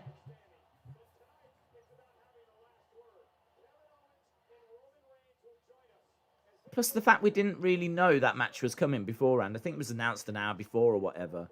But, I mean, should have been announced last week. Should have been announced on Raw. Join us on Friday. Bayley and Bianca finally going head-to-head, settling the score once and for all kind of a thing. Still, credit where it's due. Good match.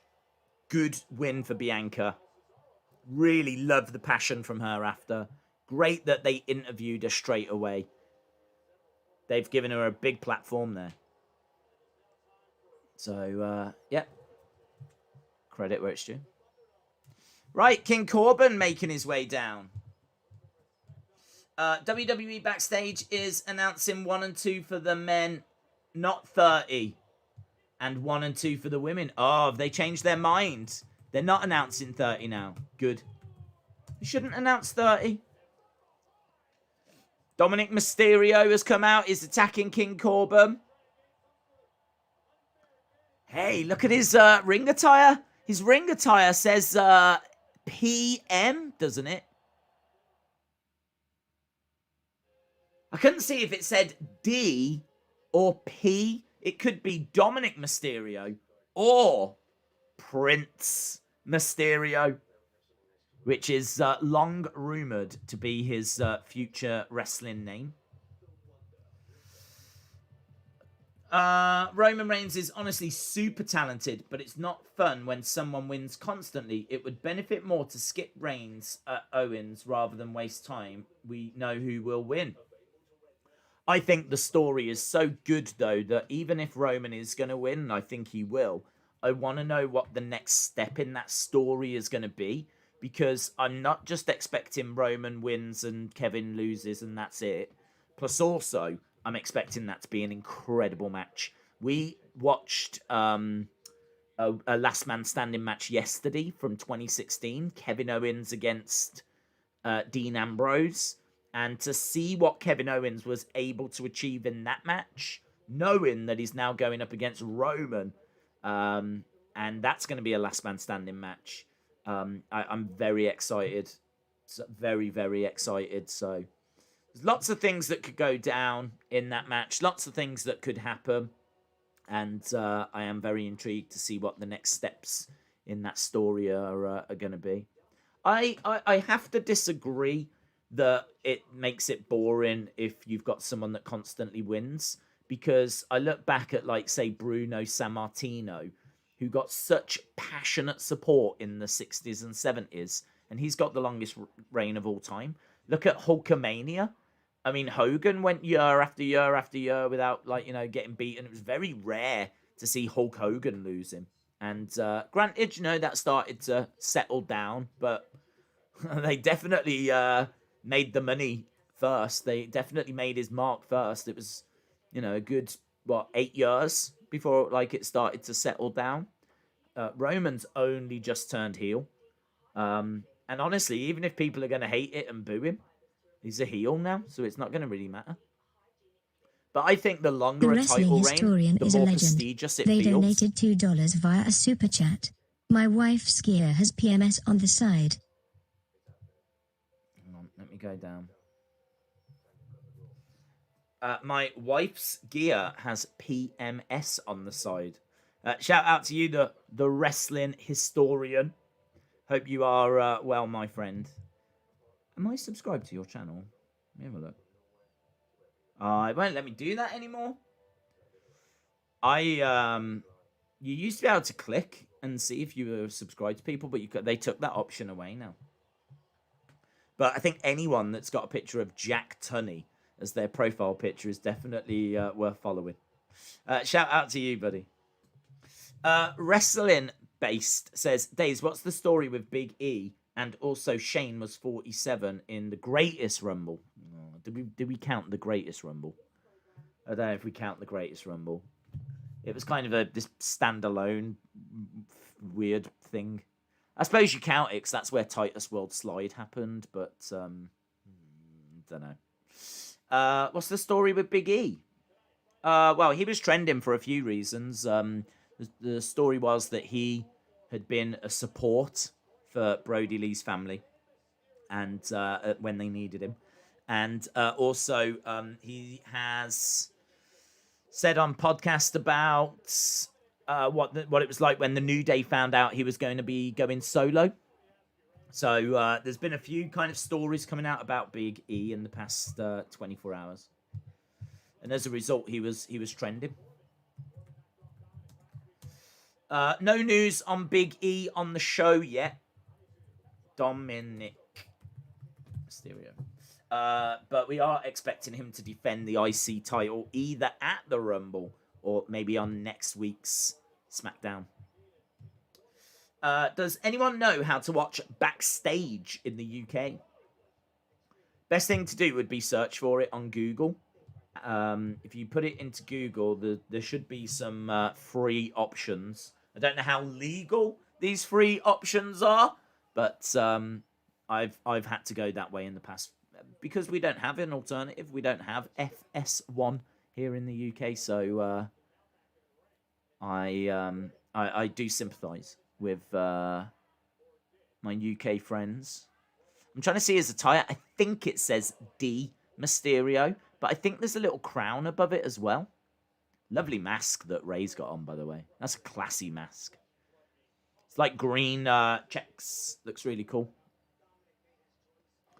Dominic getting planted down by King Corbin. Great. I love that mask. I love that mask. I think that mask is awesome. It looks classy and fresh, clean. Strike. Down goes Dominic. And he's constantly staring at Ray King Corbin. Days, imagine if CM Punk returns. It'd be wild if he did. Absolutely wild. It'd be a shame as well, because for him to come back with no fans in attendance would suck. I think that's meant to be a D. I'm constantly looking at it going, it could be a P. And it has got a crown above it.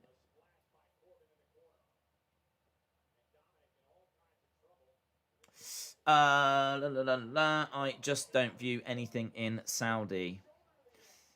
Days, respect King Corbin. He's awesome. Dominic up top looking for a missile drop kick. King Corbin goes down. I have to say, of everything we get on SmackDown, this is easily my least favourite thing they're doing at the moment.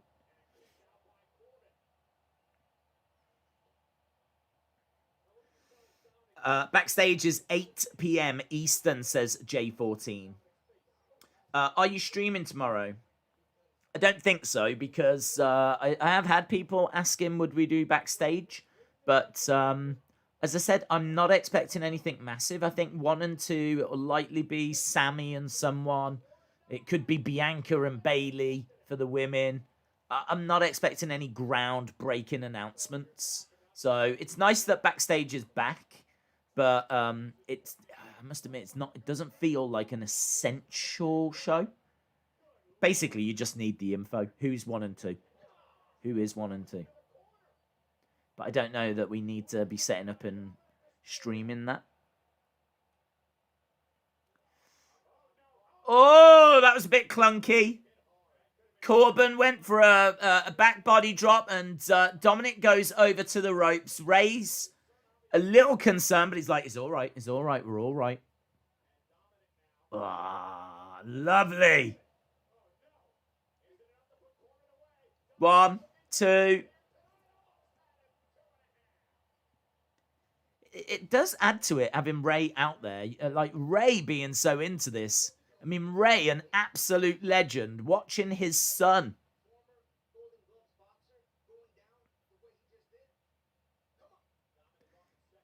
Dominic tries for a springboard drop kick. King Corbin moves out the way. Corbin picks up Dominic, drapes him over that top rope.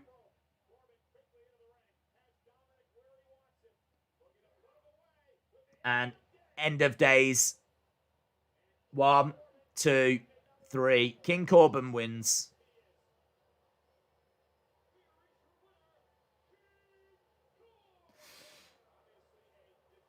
Yeah, Dominic's just not there yet, is he? He's just not there.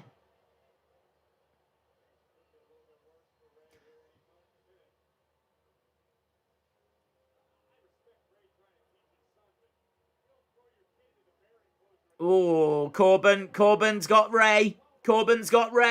Ray reverses. Ray backing up. Seated senton.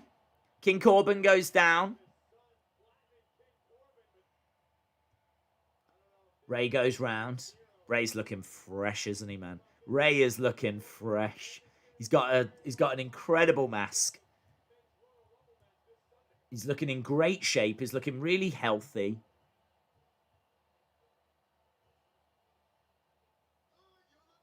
All right, we're backstage with Big E and Sonya Deville. Sonya in a bright salmon suit. Is she about to retire?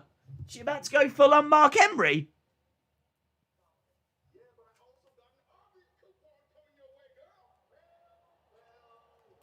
We got The Miz and Morrison.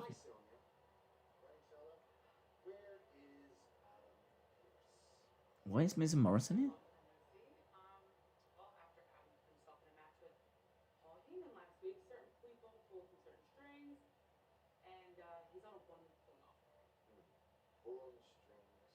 Adam Pearce is on a 1-week cooling off period, so...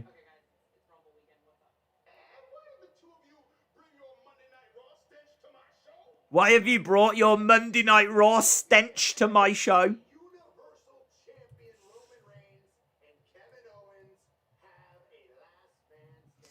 I would not have Dominic doing these elaborate moves. Give him some matches with some simple wrestling before you do tilt-a-whirls and tornado DDTs. That's a good point. Get the basics down.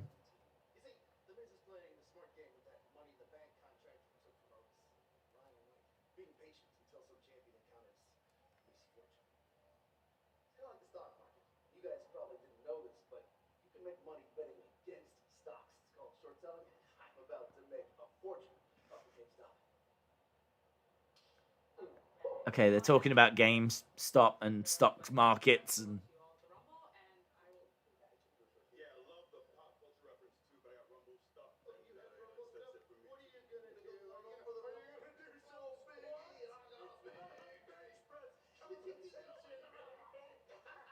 All right, they're laughing at Big E.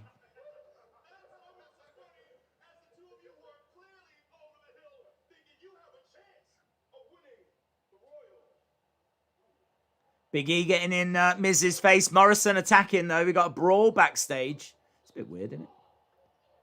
I wasn't expecting to see Big E brawling with Miz and Morrison. We've got some officials trying to separate them. We going to commercial break? That was just strange. I just found that strange. Strange. Sonya wearing her pantsuit in that colour looks terrible. Looks like street pink colour. The stock market stuff is still going on, says Sonny. Where did Steve Cutler and Wesley Blake go? Yeah, I don't know. They were used to come down with him, didn't they?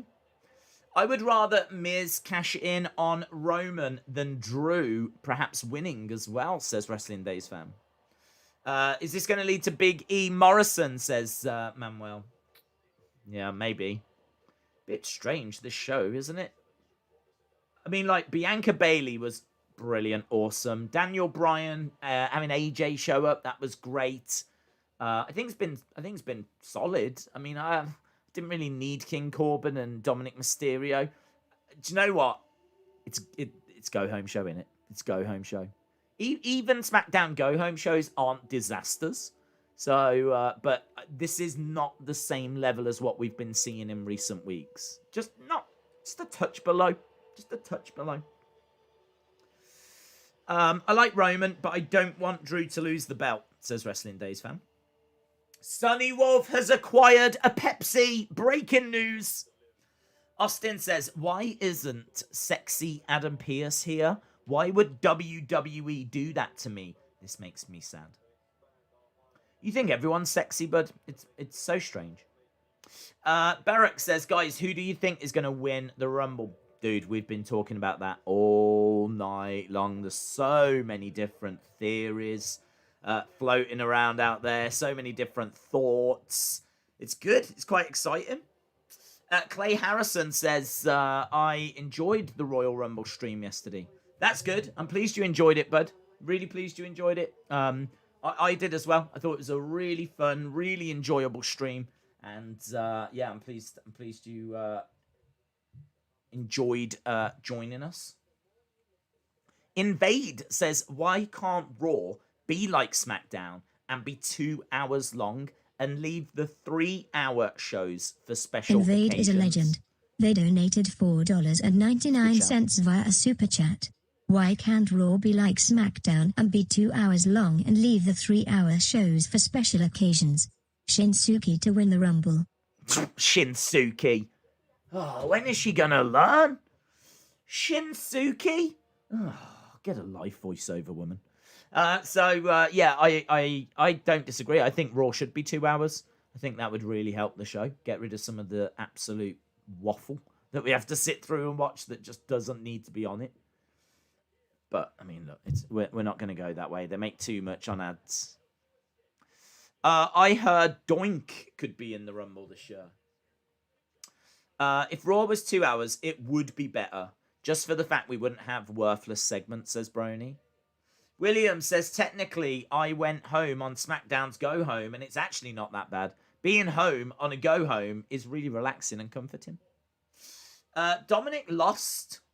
Why he is my favourite player in WWE, says Valentina. Days, I am betting the float. The female losingest of all time will be in the Royal Rumble. Natalia. Yeah, that's a fun fact that she's lost more matches than any other woman. But equally, she's won more matches as well. I mean, she's just had more matches. Right, we are back from commercial break. We've got 12 minutes till we're at the halfway stage. 12 minutes, and then we're at the halfway stage. Right, we've got Natalia versus Tamina. What? Natalia versus Tamina. The winner becomes number 30? What?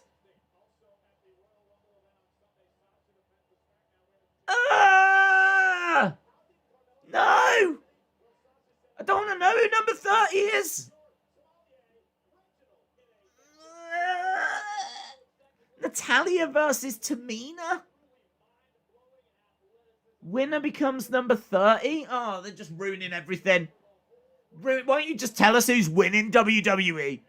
You know you want to. Flip. Boo. F this. Oh, flip. That's fun that they've put an exclusive match on Backstage. Why didn't they do that before? Hey, look, it's Kalisto in his hat again. That hat is such a thing. We got Sasha backstage. Here is the sommelier. I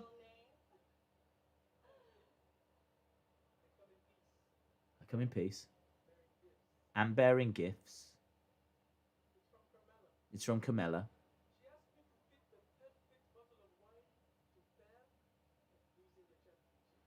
She asked me to pick the perfect bottle of wine to pair with losing a championship. Oh, Sasha's flirting with Reginald. There's something that I like about you. It could be the way that you speak French. Or how you find the most sophisticated wine. I mean, Reginald is married and he's got a kid. Could you help a boss like me find the most perfect wine? Could you help a boss like me? Good. What's the best wine I can buy Carmella when she's drinking it with a broken jaw? What's the best wine that I could get Carmella to have with a broken jaw? Carmella's dream? Maybe. Like a grape. You know what? You take this. Because I think that you could use a drink.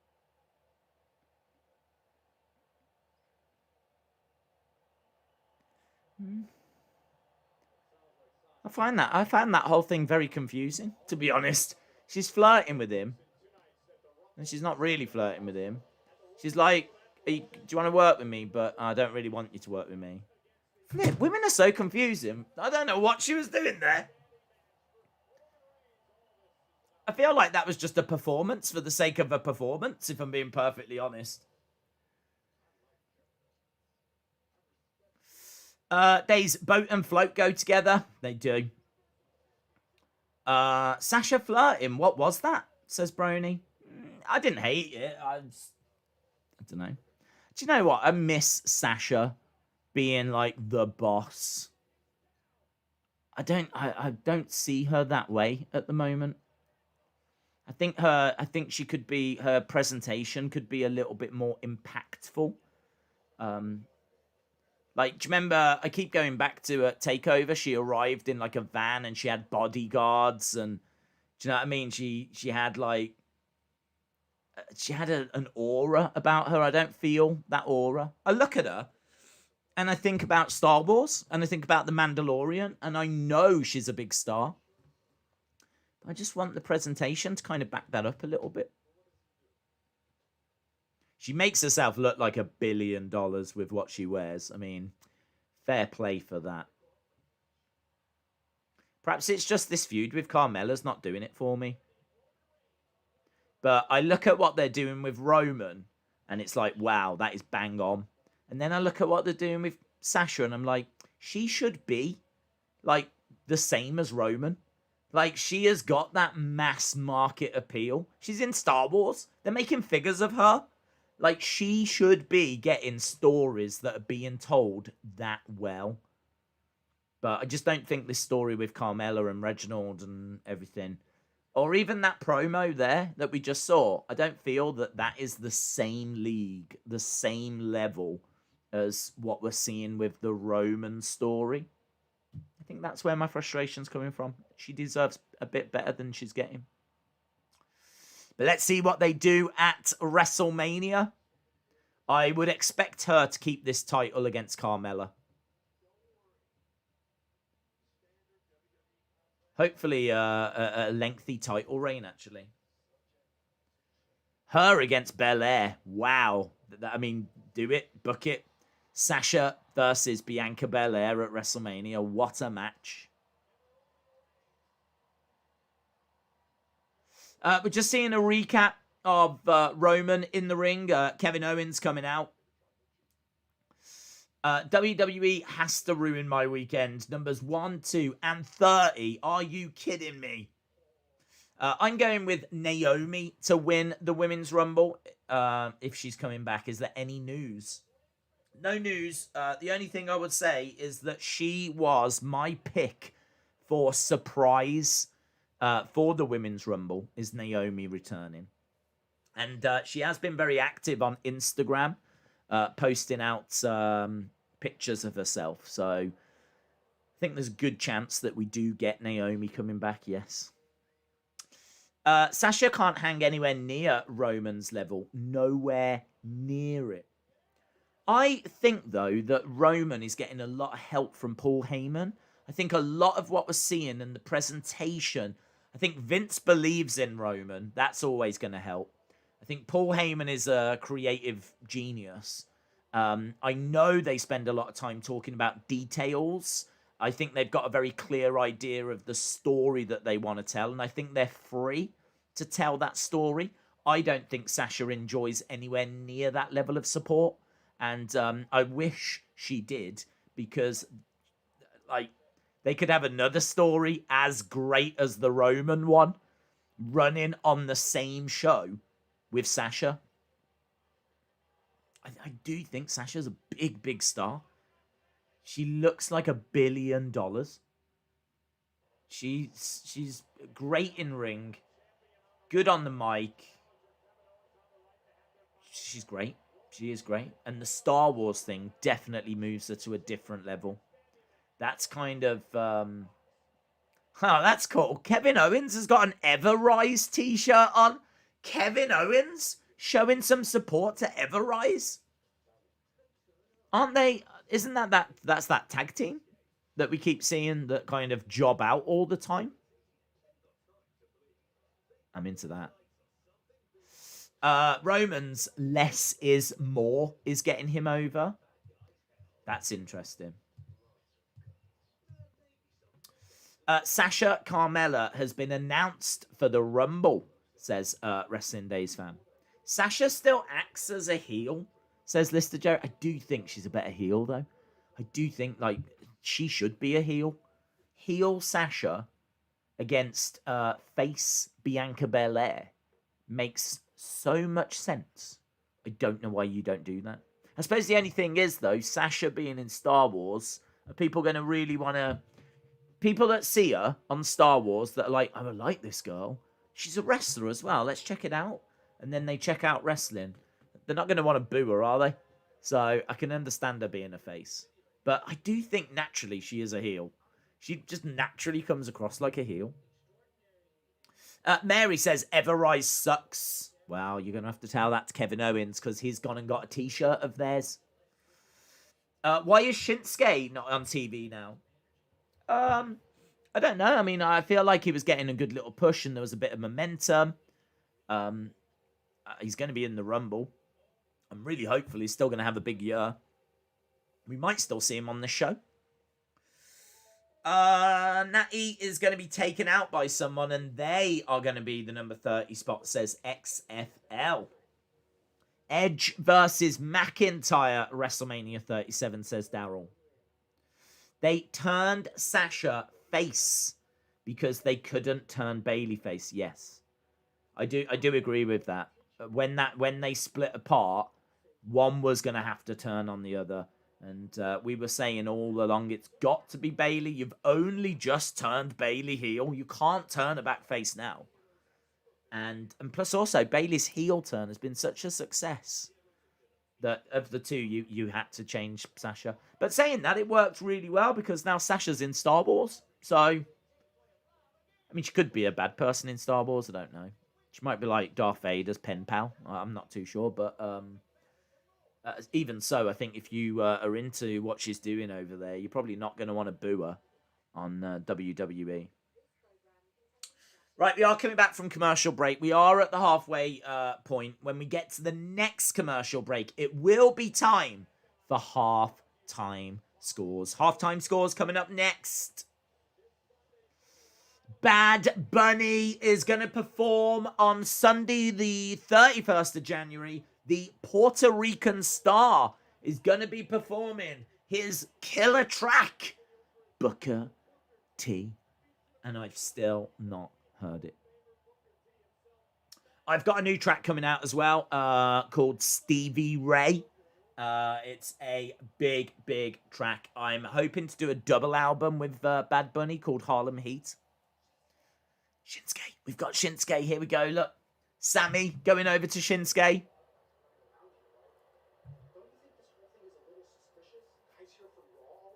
Don't you think it's suspicious people here from Raw?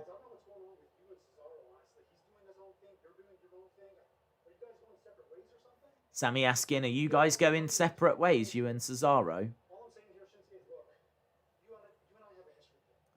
We've got a history. I did a lot for you. I was your liberator.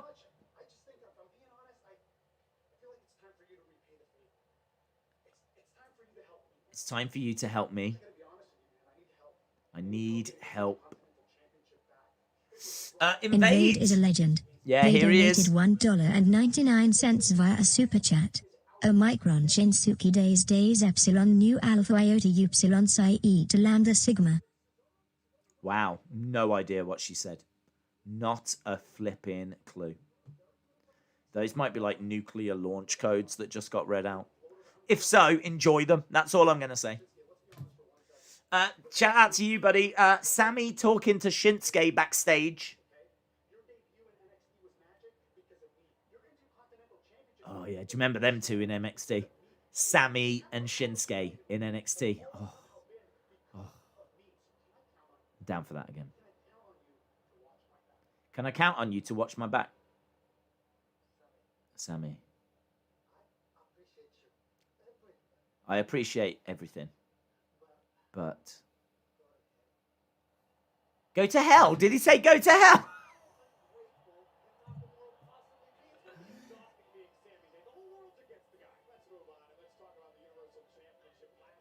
Right, we're moving on. Universal Championship. We've got Kevin Owens and Roman. Sammy just spoke for about 20 hours and basically got told to go to hell.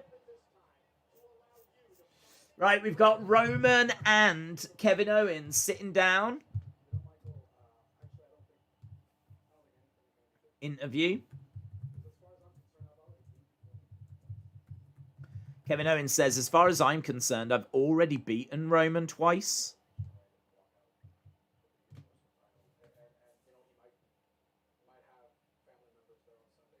He might have family on Sunday.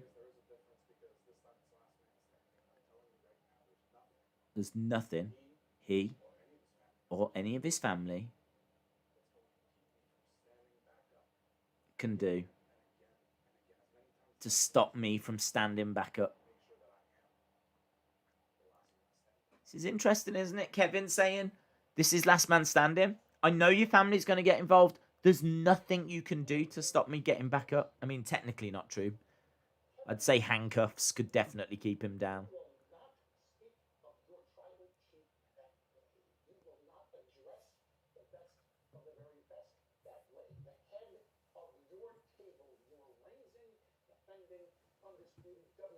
So Paul Heyman saying, do not speak of the tribal chief that way.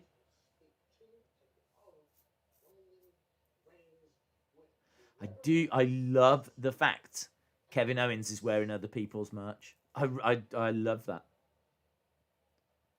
I think it's such a good move. It's a very babyface thing to do.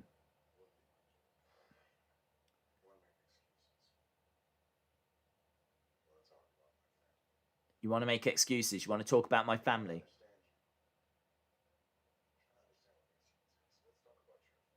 Let's talk about your family. It's getting personal. What kind of man was your father? What's this?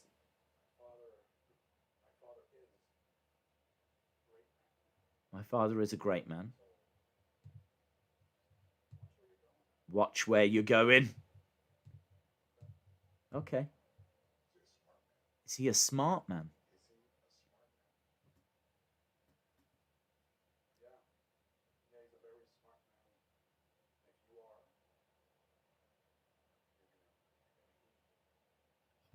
Where is this going? You've got to think about what you're going to say next, Roman. I'm just trying to get to know you.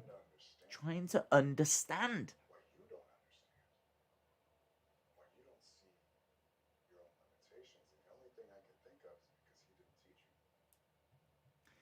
Roman says, you don't see your own limitations, and I can only think it's because your dad never taught them to you. He never showed you.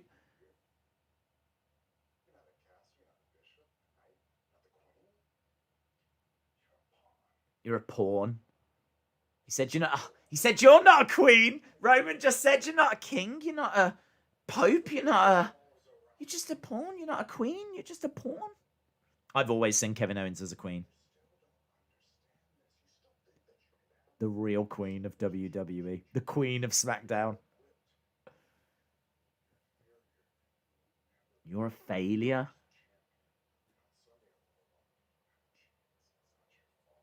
It's not your fault. Aww.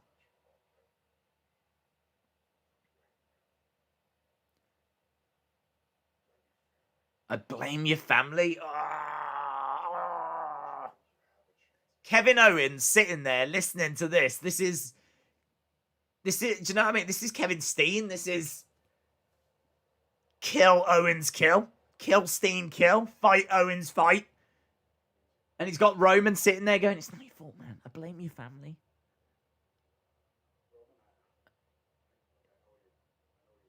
I know what you're trying to do.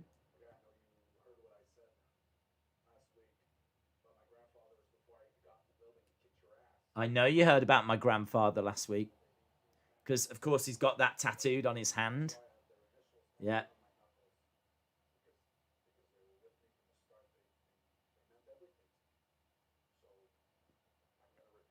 I'm going to repeat what I just said.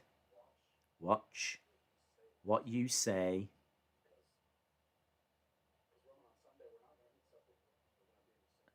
On Sunday, we won't be in separate rooms. They've had some great matches as well. This has been a really fun feud. It's been brilliant seeing Kevin Owens back in the main event.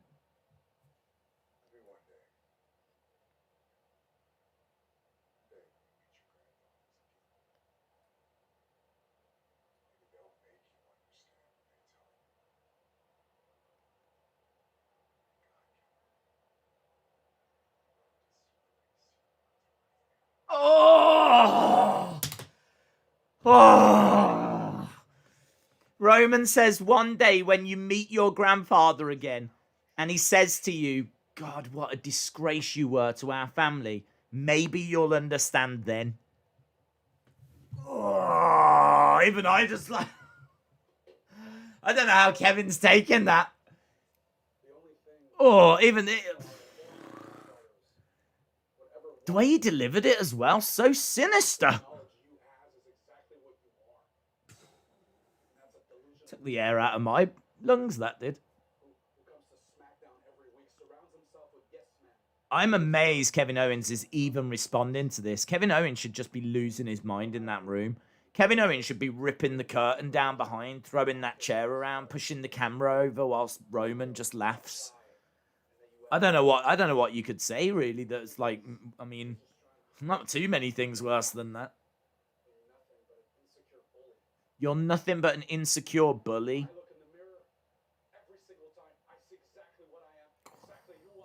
It's got to be one of the harshest things you can say in, like, the PG era. Here we go.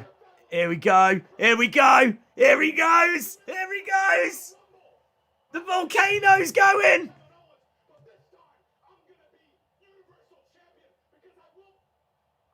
Oh.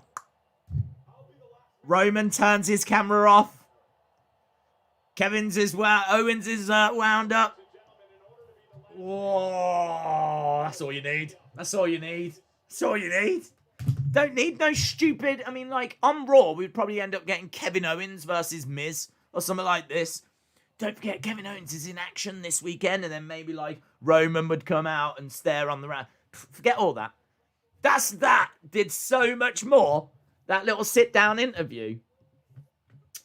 Beautiful.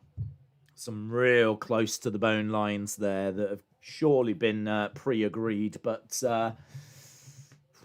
definitely, I mean, like, I was looking forward to seeing the next step in that match. I think this story is incredible. We were saying earlier, even though Roman is heavy favourite to retain, still want to see what's going to go down because I'm so invested in the story. Wow. I'm even more invested in the story now. Brilliant. You watch that and you're like, oh, man, come on, Owens. Come on, Owens. I love this Roman Reigns and I love this story, but that was a low blow, man. If we had the low blow counter on screen right now, I'd be changing the number because that was a low blow that we saw right there from Roman talking about Kevin's granddad. Woo! Straight fire. Talking of fire, we got Daniel Bryan making his way down. So, Bryan versus AJ Styles. Don't forget, as soon as we get to the next commercial break, which feels close, as soon as we get to that commercial break, I will be requesting your scores, your halftime scores. AJ coming out, and there is no Omos. He is going alone. I am phenomenal. Ah, here's Omos. Omos has come walking out. Ah, look, he teased he was going it alone. He's going to look at, is he going to send him out back or what's he going to do? He's like, Omos is like, do you want me to go down to the ring or... Fist bump. I think he's saying, I got this. He's saying, I got this. Yeah, I got this. I got this. He is going alone. Look, Daniel's like, yeah. AJ is going it alone. Fair play. As we go to commercial break. Well, we got an advert for WWE Shop first. I'm still waiting for Billy Kay signed resumes. WWE Shop, if you're watching, call me. And Miko Satomura merch. That's what I want. Tonight only, get one t-shirt and get a second for just $1. $1. They just showed a photo of Tamina in the Rumble. So is she winning that match? No, both, I believe Natalya and Tamina are both in the Rumble. They're just having a match to see who will be number 30. But that sucks. How did that get decided? How is it? How is them two? Like, how do these things happen? How does it happen? How is Natalya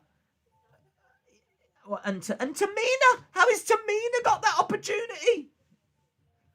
Doesn't make any sense, WWE. Right, halftime scores. Get your halftime scores in. This SmackDown feels short. Well, we've still got 45 minutes. I truly believe that Bianca is going to win on Sunday. She is the EST of WWE. Austin says 7 out of 10. Brandon says 9.75. Today says 8.5. Sapphire says 6. LSW says 7.5. Troy Knight 3 says 7.5. Kyle says 7. Brony says 725. Chalmers, hello sir, says 725. Kyle says 7.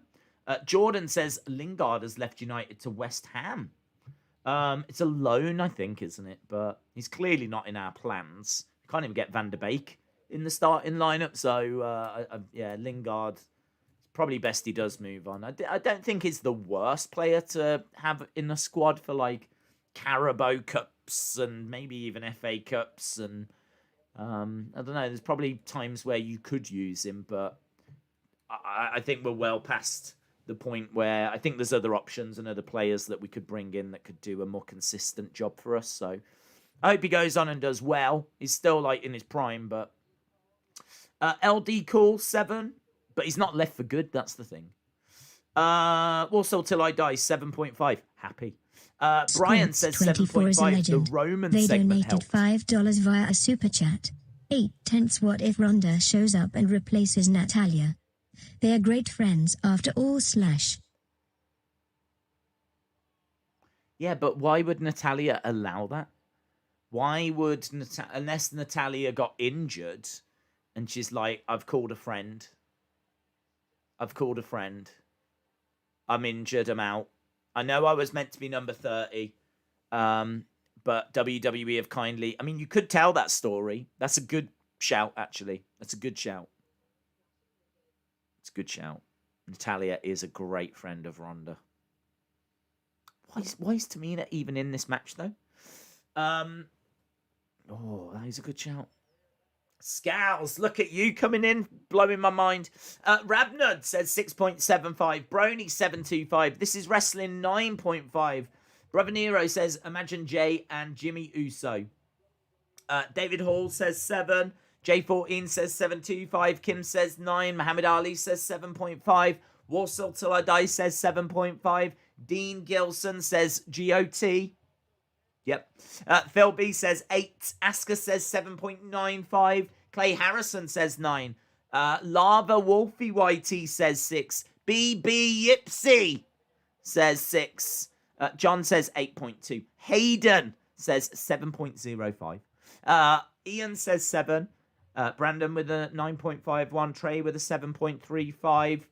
All these scores firing him. I think they're very high numbers. A few 6s in there, but a few 8s in there as well. I feel like this show is safely in that 7 range.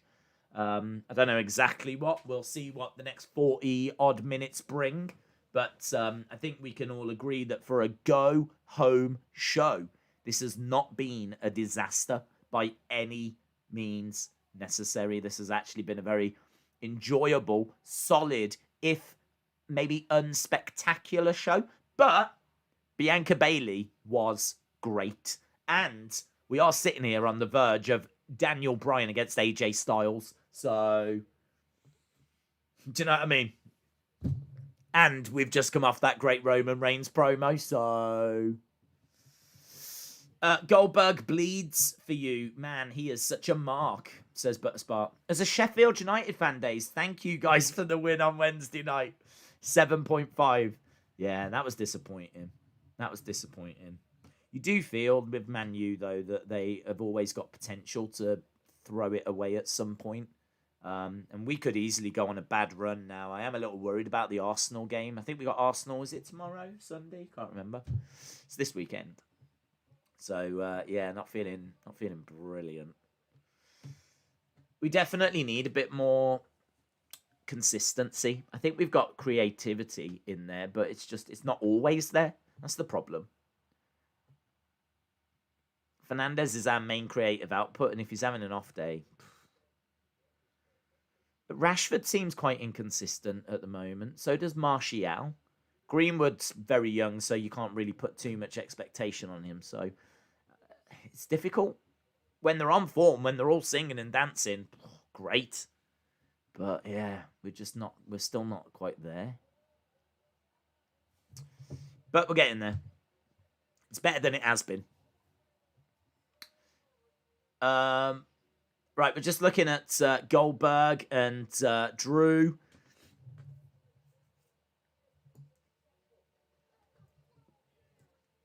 Two-time Royal Rumble winner, Rated R Superstar.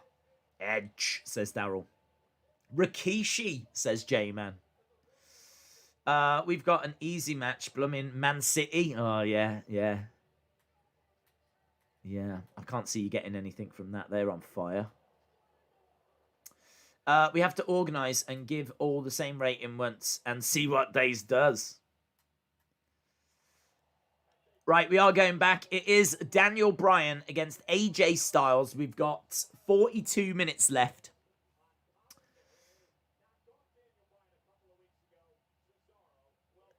And into a side head like this could be one of them little sleeper matches. You know, those kind of matches that it's like, oh, do you remember that match back in January when Daniel Bryan took on AJ? And people will be like, no, not really.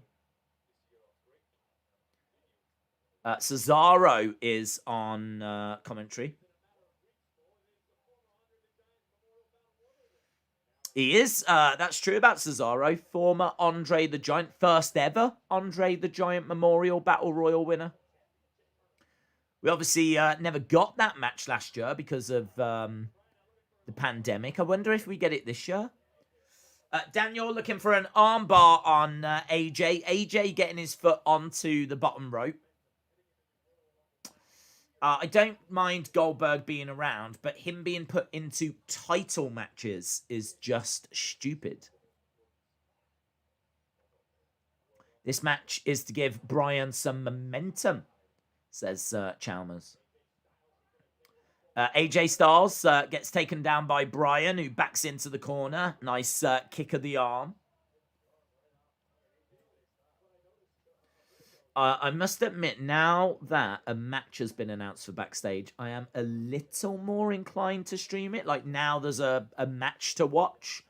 I am now starting to think, people were starting to ask, are we doing it? Now they've announced a match. I don't know. Starting to debate a few things. There's a few debates going on right now. So we might end up doing a little watch along for it. I don't expect that to be a massive stream. I think the show's only on for an hour.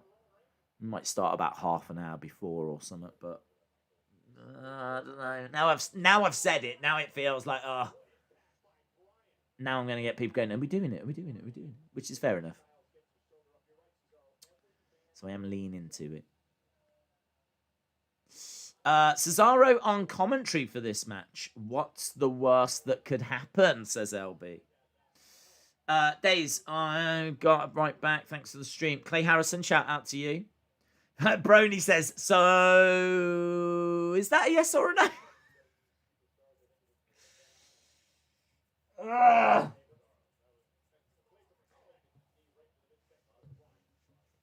I'll tell you what I'll do. This is what I'll do. I'll put a poll up. I'll put a poll up on the Wrestling Days Twitter, and I'll see what people are thinking. Are people going to watch it? Be honest. There's no point in saying, yeah, do it, and then, like, I'm sat here on my own. But if it's going to be a case that people are watching it, people are interested in it, people want to talk about it and want to see what's going on, then we'll do it. So I'll put the poll up now. I'll put a poll up now. Sami Zayn's music has hit. He's come out with some placards.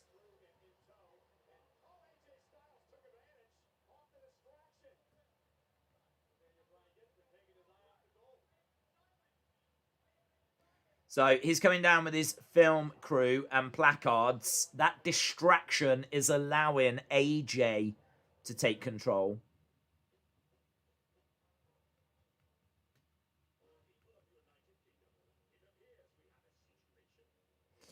Now, I'm trying to figure out how to word this, because I fully understand that a load of people are probably just going to vote yes anyway. But it's like, really, is it worth it? Because I don't expect them to announce anything that shocking. But saying that, the match... Well, look, I'll just put it out there. I've put, should we watch WWE Backstage? Do you think it'll be worth it? And I'll even put, be honest. Be honest. Yeah, look, I've done everything I can there. And that is now up. Should we watch WWE Backstage? Do you think it'll be worth it? Be honest! You could tell that Natalya was found KO, and then there is a mystery woman. But what would be the point of this match, if so? Oh, it's just to get people to tune in to Backstage, isn't it? They should actually release this Sami documentary. Yeah, they should. They definitely should. I'm hoping they will. Styles Clash, game over. Well, they are outside the ring at the moment. We have gone to commercial break. Celtic Guna says no. I appreciate that honesty. I appreciate that honesty. Are we building towards a fatal four-way? Sami versus Cesaro versus Daniel versus Shinsuke. Why would we be doing that match? I don't know why we would be doing it. Days, how are you tonight? I accidentally tapped no, says Monica. Wow, that's not what your fingers said. Are we building towards Fatal 4-Way? Days, how are you tonight? I am good, thank you. Little T. I am so sick of Goldberg. He is 54. He's got 2 wrestling moves. He can't go more than 2 minutes. WWE, it is enough with these old-time part-timers, says Bob. Well, that's a very compelling argument. I can't disagree with that. He's old. He's had his time. He has short matches. He's got a couple of moves. David Hall says, depends on the hosts. Maybe if they had some celebrities. Yeah, I don't know. I think, is it Paige, Renee Young, and maybe Booker T? I don't know that they've really announced anything that revolutionary. I think in order to get you to tune in, that's why they did this whole, we're going to tell you who number 1 and 2 is. And now all of a sudden they're like, we've got a match that doesn't make any sense. Turns out Tamina might be number 30. Right, we've got Sami Zayn outside the ring with his placards. Hashtag justice for Sami. Justice for Sami. Goldberg versus Lesnar. 3 F5s in a row. Game over. Goldberg is 6 years away from being 60. My dad isn't even 60, says LSW. Against ropes goes Daniel, clothesline down. Goes AJ, who stumbles back into the corner. Little T says, I'm very good, thank you. That's good to know. Lone Star Friend says, hashtag justice for Sami. Daniel charging over. Big kick in the corner. Jennifer Lockhart. Jennifer Lockhart is a legend. Shout out to you, my friend. Hope you are well. Yeah. I don't disagree. That was my concern. It's like, yeah. Bit of honesty. Is this a heel turn from Jennifer? All them people that do want to have a stream, Jennifer's coming in being straight up honest. Like, not sure it's worth it. Heel turn! It's a Jennifer Lockhart heel turn! Jennifer Lockhart is a legend. They donated $5 via a super chat. As much as I love the idea of having a stream, Backstage doesn't seem worth it. Just saying. Stand against moral injustice. And it says Sami down the side. Great. Make one of the 2 most boring wrestlers on earth number 30 in the Rumble. It is like they've got this massively exciting concept that everyone's massively excited about, and they are just hell-bent on finding ways to ruin it. It's like, right, we've got this thing. People are really excited. How do we ruin that? Should we announce a load of people? Yes. Including Edge? Yes. Should we announce who number 1 and 2 is going to be? Yes. Should we do a match between Tamina and Natalya to see who number 30 is going to be? Yes. Wild. And let's do it in front of no fans. Which isn't their fault, but I'm just saying. Calf Crusher by AJ. I need some more Sexy Days memes. So you should stream it, says Austin. Big E is not my IC champion, says Sammy. Big E stole the IC championship. Obviously, Cesaro and Sammy have got a history together.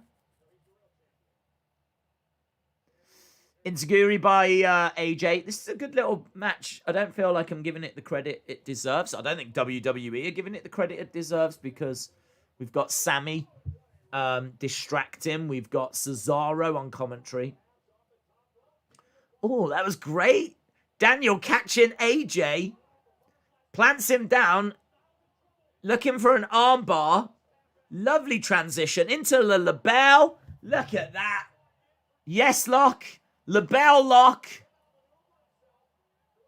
Middle of the ring. AJ thinking about tapping. Gets his foot on the rope.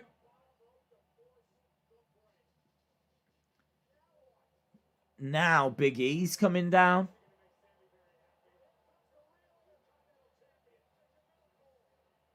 Right, Big E's making his way down to the ring now. Sammy says he's not here to fight. This is a shame. It's a shame that we've got this great match and they're doing everything they can to distract from it.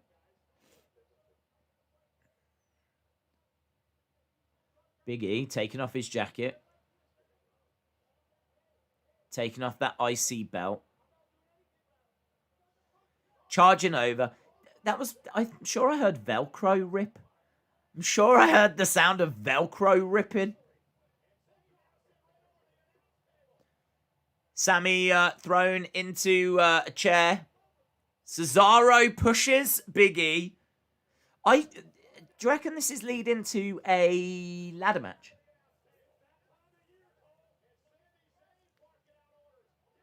Daniel Bryan with a suicide dive. There are bodies down everywhere. It's carnage at ringside. AJ grabs Daniel. Nice. Overhand right by Daniel Bryan. Sami Zayn comes in. Stops the match. This unfortunately won't be a match that we go back to and talk about. There's too much else going on, distracting. We've got Cesaro in there with Big E.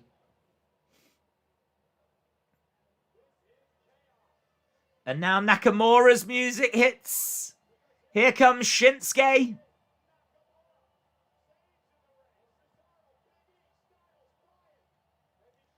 Duck underneath. So this has got like a Rumble feel. Nakamura. Oh, face to face with Cesaro. There is respect there. They didn't go at each other. People getting thrown over the top rope. I think this is just an advert for the Rumble. As we go to commercial break. Joaquin says that's got a stupid raw stench. It does. It does. You're right. You are right. But this is what they do on Go Homes. Yeah, you are right. Not a six-man tag. Is a legend. Is that what we're building they towards? A donated six-man tag player. $1.99 via a super chat. Stupid raw stench. Six-man tag player. Okay. Well, things were going well. And now we're stumbling and stuttering a touch. But don't matter. There's still been enough on it. Even if this final 28 minutes is going to be garbage, there's still been enough on this show for it to not be a disaster. But yeah, I don't need a six-man. The whole show is going to get a fat 0 now, says Mo Jones. That mess up. It was such a good match, says Michael. Days, what would you do in this scenario? What scenario, bud? I smell a six-man come in, says LB. Old theme back for Nakamura. Yeah. It came back a few weeks back. I'm sure he had it back for the Gauntlet match. Second hour of the show hasn't been as strong as the first. I think that's very fair. Jay says it is go home. Yep. It's all, yeah, you know. No complaints from me. Still better than Raw. Miz and Morrison will come out, and Miz will take everyone out with the briefcase. Oh, yeah. G-Blocks says there's been no Riot Squad. There's been no Billy Kay. No wonder we're sitting here going, this show, it's the second part's not quite right. What's going on? Why is the second part not quite the level of the I'll tell you why. I'll tell you why. There's been no Billy Kay. That's what we need. Did Miz switch brands? No, he didn't. He didn't switch brands. He's just been backstage on this brand. Right, we are at commercial break. We have got 25 minutes or so to go. Let me have a look at this poll. See where we are with this poll. Have people been honest with themselves like Jennifer Lockhart was? Do you know what? Straight up, people are being honest here. Well done, you lot. Respect. Respect. I asked for honesty. and you've given me honesty. Yes is winning, but only by 59 to 41. So people have honestly looked at this and gone, nah, it's probably not worth it. Some people have gone that way. Some have gone, yeah, I'd like to know who's 1 and 2 and do a stream and have a bit of a chat and whatever. So that's going to run for a little bit longer. I think I've made the mistake of letting it run all the way after Backstage ends. So I don't think we're ever going to get a final result. So that's wild. That was definitely an oversight on my part. To have the poll end after the show has ended tomorrow. So that was silly. But yeah, I'll see where we are with that and make a call in it. I'll tell you what I'll do. Whatever it says in the next 25 minutes, once SmackDown finishes, whatever this poll says, that's what we'll do. I'll give you an answer tonight. How about that? How about that? I will give you an answer tonight. Whatever that poll says by the end of SmackDown. Gosh darn it. That's what we'll do. Now, we are moving on here because it is, get excited, guys, a 6-man tag. Yay! We've got Bryan, Nakamura, Big E, taking on Cesaro, who's on a different opposite team. I don't know why. AJ Styles. And Samuel Zayn. There we go. That is what we've got right now. No one knows why. No one asked for this. No one wanted this.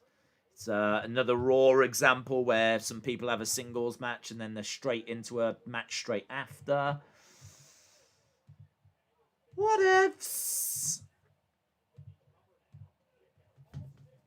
You're right. No Billy Kay. This show now gets 2 zeros from me, says Mo Jones. I voted yes, because I'm going to watch the show.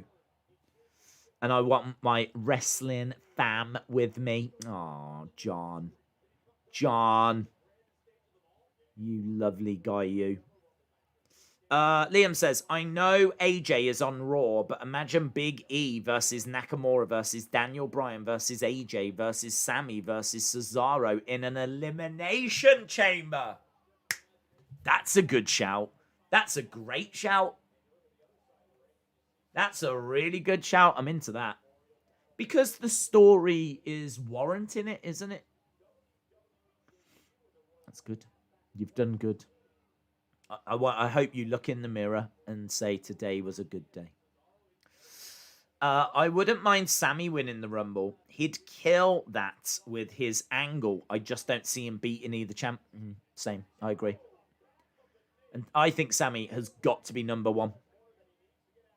This whole flipping conspiracy thing has got to be made to come out at number 1. Days, check my last comment. Jordan, what was your last comment? Where is your last comment?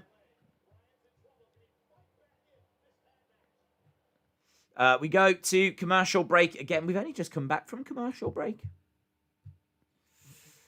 Did Austin change his mind about Sexy 50? We'll ask him. Custom Bricks 99. Feel free to ask Austin if he has changed his mind. I'd be interested to know the answer to that. Jim says the winner of the Royal Rumble main events WrestleMania, unless you are Alberto Del Rio and you get to open the show. Yes, that's true. Wasn't it him against Edge and that turned out to be Edge's final match?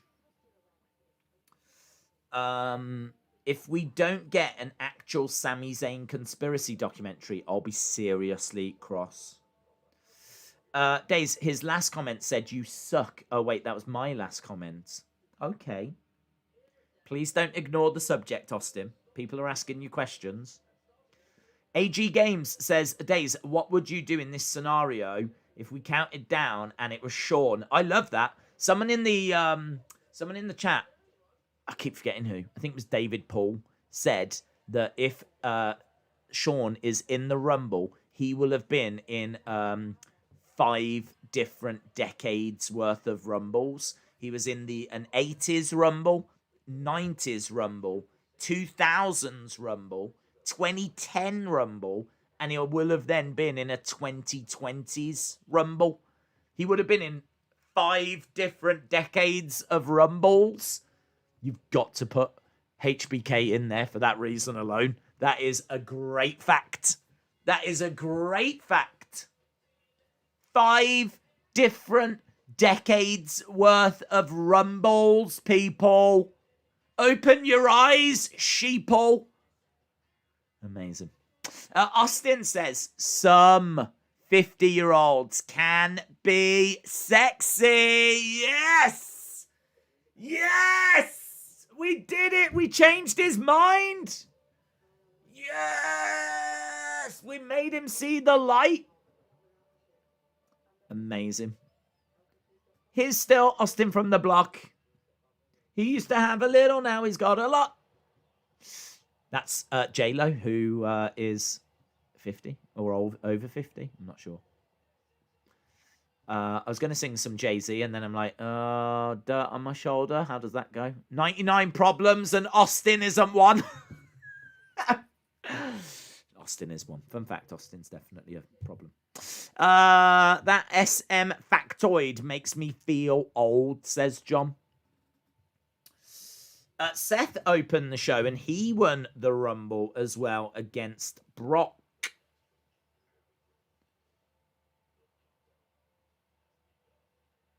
Did he? I don't recall that. Wild. Days, whatever happened to Jay's World of Wrestling? He was an old viewer back in 2018. People like Vegan Strong Style. Vegan has popped in every now and again. I'm not sure about Jay's World of Wrestling. I don't know. I don't know if he's still... Didn't he go off to open up a shop? I think he kind of went and started doing a shop instead. Don't know. Life. People are on different journeys, aren't they? Days, besides Daniel Bryan, who do you think could win the men's? I like Edge, Frost, Crypto. And who do you want to win the women's? I like Bianca. I think Becky could come back and she could win it. And I think you've got to say Alexa as well, because she's getting pushed so heavily. So, but yeah, I think, who do I want to win it? I want Big E and Bianca Belair. Those would be the two that I'll probably be cheering the loudest for. Even though they're not people I've picked or predicted. I'm still going to back them. I'd love Big E to get it.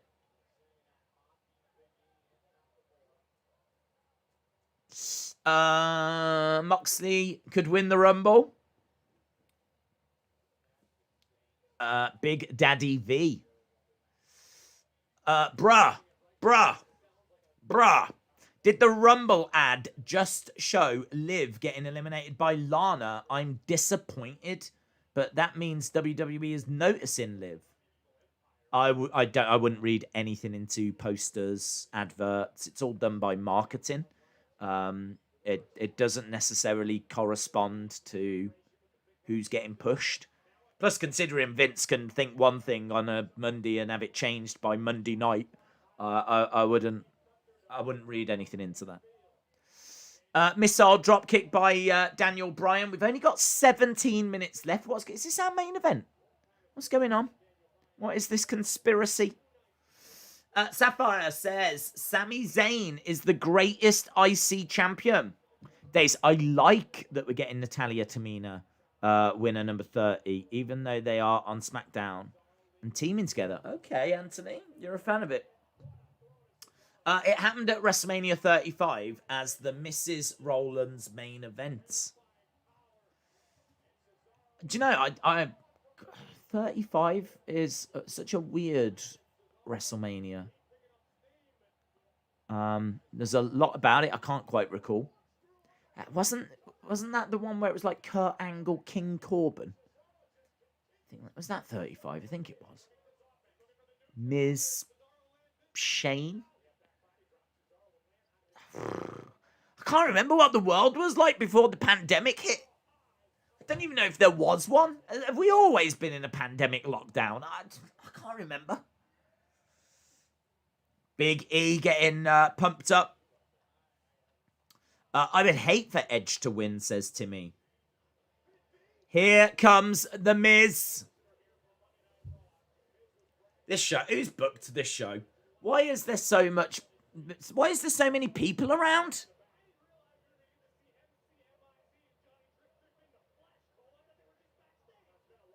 Right, Miz and Morrison are coming down now. I don't know who has booked this show, but it doesn't feel the same as other shows. So whoever has booked this needs to go away. Whoever's booked this needs to go to AEW or something. Get out of WWE. It's probably Vince. Vince needs to go to AEW. Big kick by Morrison. Enziguri kick. Big E goes down. Oh my God, what's happening now? Who's coming down? Yeah! Ducky!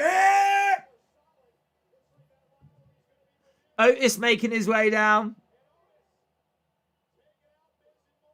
Otis has got Brawler written on the front of his Vader attire. What's he got written on the back? What's the flipping font on the back of his attire? What does it say? Blue collar strong, is it? Oh, yeah! Otis is here. Big splash in the corner.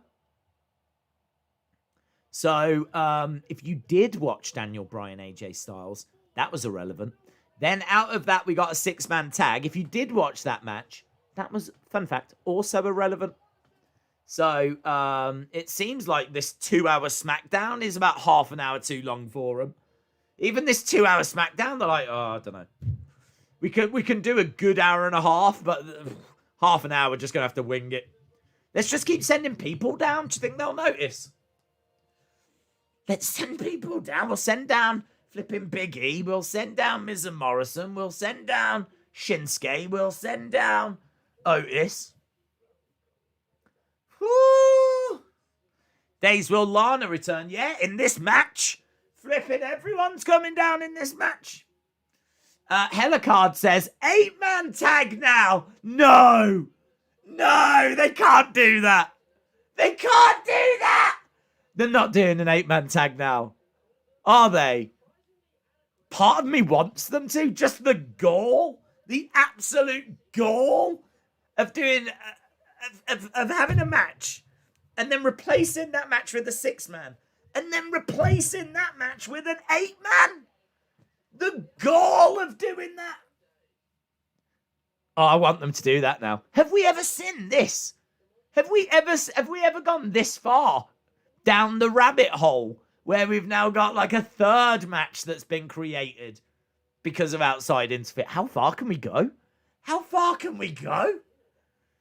Just keep having more people come down. Like, we're still going to be here in an hour. And it's going to be a 30-man tag match. They're just going to keep sending people down. Then it'll turn into women coming down. It'll turn into a 100-person mixed tag match.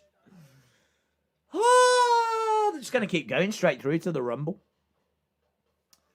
What is this absolute wild finish to the show that we're getting? Mike says they're going to throw everyone over the top rope. Future Compilation says a 100-man tag. The dream. Are they going to do this? Are they going to do an 8-man tag match now?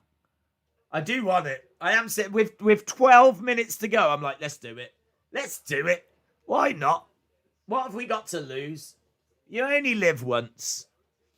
We've seen so many examples where one match gets turned into another. Have we ever seen it where that match then gets turned into another? Come on, give me what I want, WWE. Give me what I want. And also, fun fact, we've still not had Billy Kay. Flipping horrific. They can send all these people out that aren't even on this brand, but we can't get Billy Kay and her resume. Right, here we go. Oh, it's an advert. It's an advert. Imagine if Bray comes back tonight. Yeah, they'll send him down. a 1 million person tag match. Where are we? Just over 10 minutes. Someone from Raw has probably filled in for someone sick from SmackDown. I don't know what's happened. Yay! Yes! Yes! Yes! Yes! Yes! Yes! Yes! We've got 8-man tag inception! A match in a match in a match! It's like them Russian dolls! You know, when you take the top one off and there's another one inside. And then you take that off and there's another one inside. It's just like that. We started off with AJ Daniel. That turned into a 6-man. That's turned into an 8-man. Oh, this is like the Holy Grail. We've reached the Holy Grail. What is this? This rare match that we're seeing right now. A match in a match in a match. Wow. Wild. Scenes in the Thunderdome. An 8-man tag born out of a 6-man tag. Born out of Daniel. Do you know what? I did say earlier, I do think that this match, you know, Daniel, AJ, we might be talking about it at the end of the year. Like, do you remember that match at the start of the year? Well, we probably will. Do you remember that match at the start of the year? When it was one match, and then it became another match, and then it turned into another match. Wow. Wow. Here we are, guys. Here we are. Settle down. Enjoy the scenery. We are in a very rare situation, a rare place right now. An 8-man tag. Not that rare. We've seen 8-man tags before. I'm thinking a Survivor Series type environment, but to be born out of 2 matches. Whew. Love it. It's 5-on-4. Is it 5-on-4? What the hell is a 5-on-4 match? It's just got rarer. What's the 5-on-4? Hang on. Why? Could we not bring one more person down? What's going on? What is this? How has this just got even weirder? Well, hang on, we need to do a quick register. When I say your name, can you say here? Right, Daniel, yeah. AJ, right, yeah. It's 5-on-4. Oh my God. So we've got a match after a match after a match. And not only is it a match after a match after a match, they've gone, shall we have 9 superstars in it? And they went, hang on, let's do quick maths. That would be like one team would have 5, the other team would have 4. Yes. And that's what you want to do? Yes. Oh, okay. I mean, we could just send someone else down. It's not a problem. We've got like 100,000 wrestlers on our books. Do you know, like, it's not a problem. One thing we are absolutely not short of is wrestlers. We've got them everywhere. Everywhere. Even on commentary. I mean, we could just easily get like a Samoa Joe if you want someone. Nah, let's do 5-on-4. Okay. This is just scenage. That's what we've got right here. You tell me of a greater main event that you've ever seen. Now it's just an all-out brawl. 5-on-4 WTF. Just absolute scenes. Now it's 5-on-1. Jennifer Lockhart is a legend.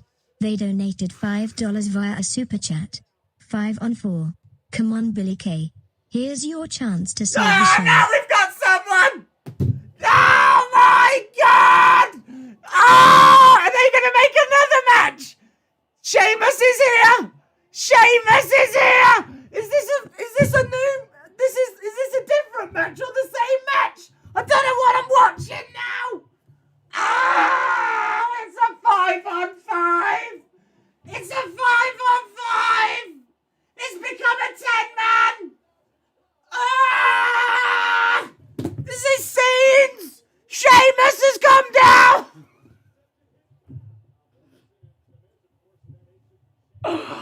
Oh, the greatest night in the history of this sport.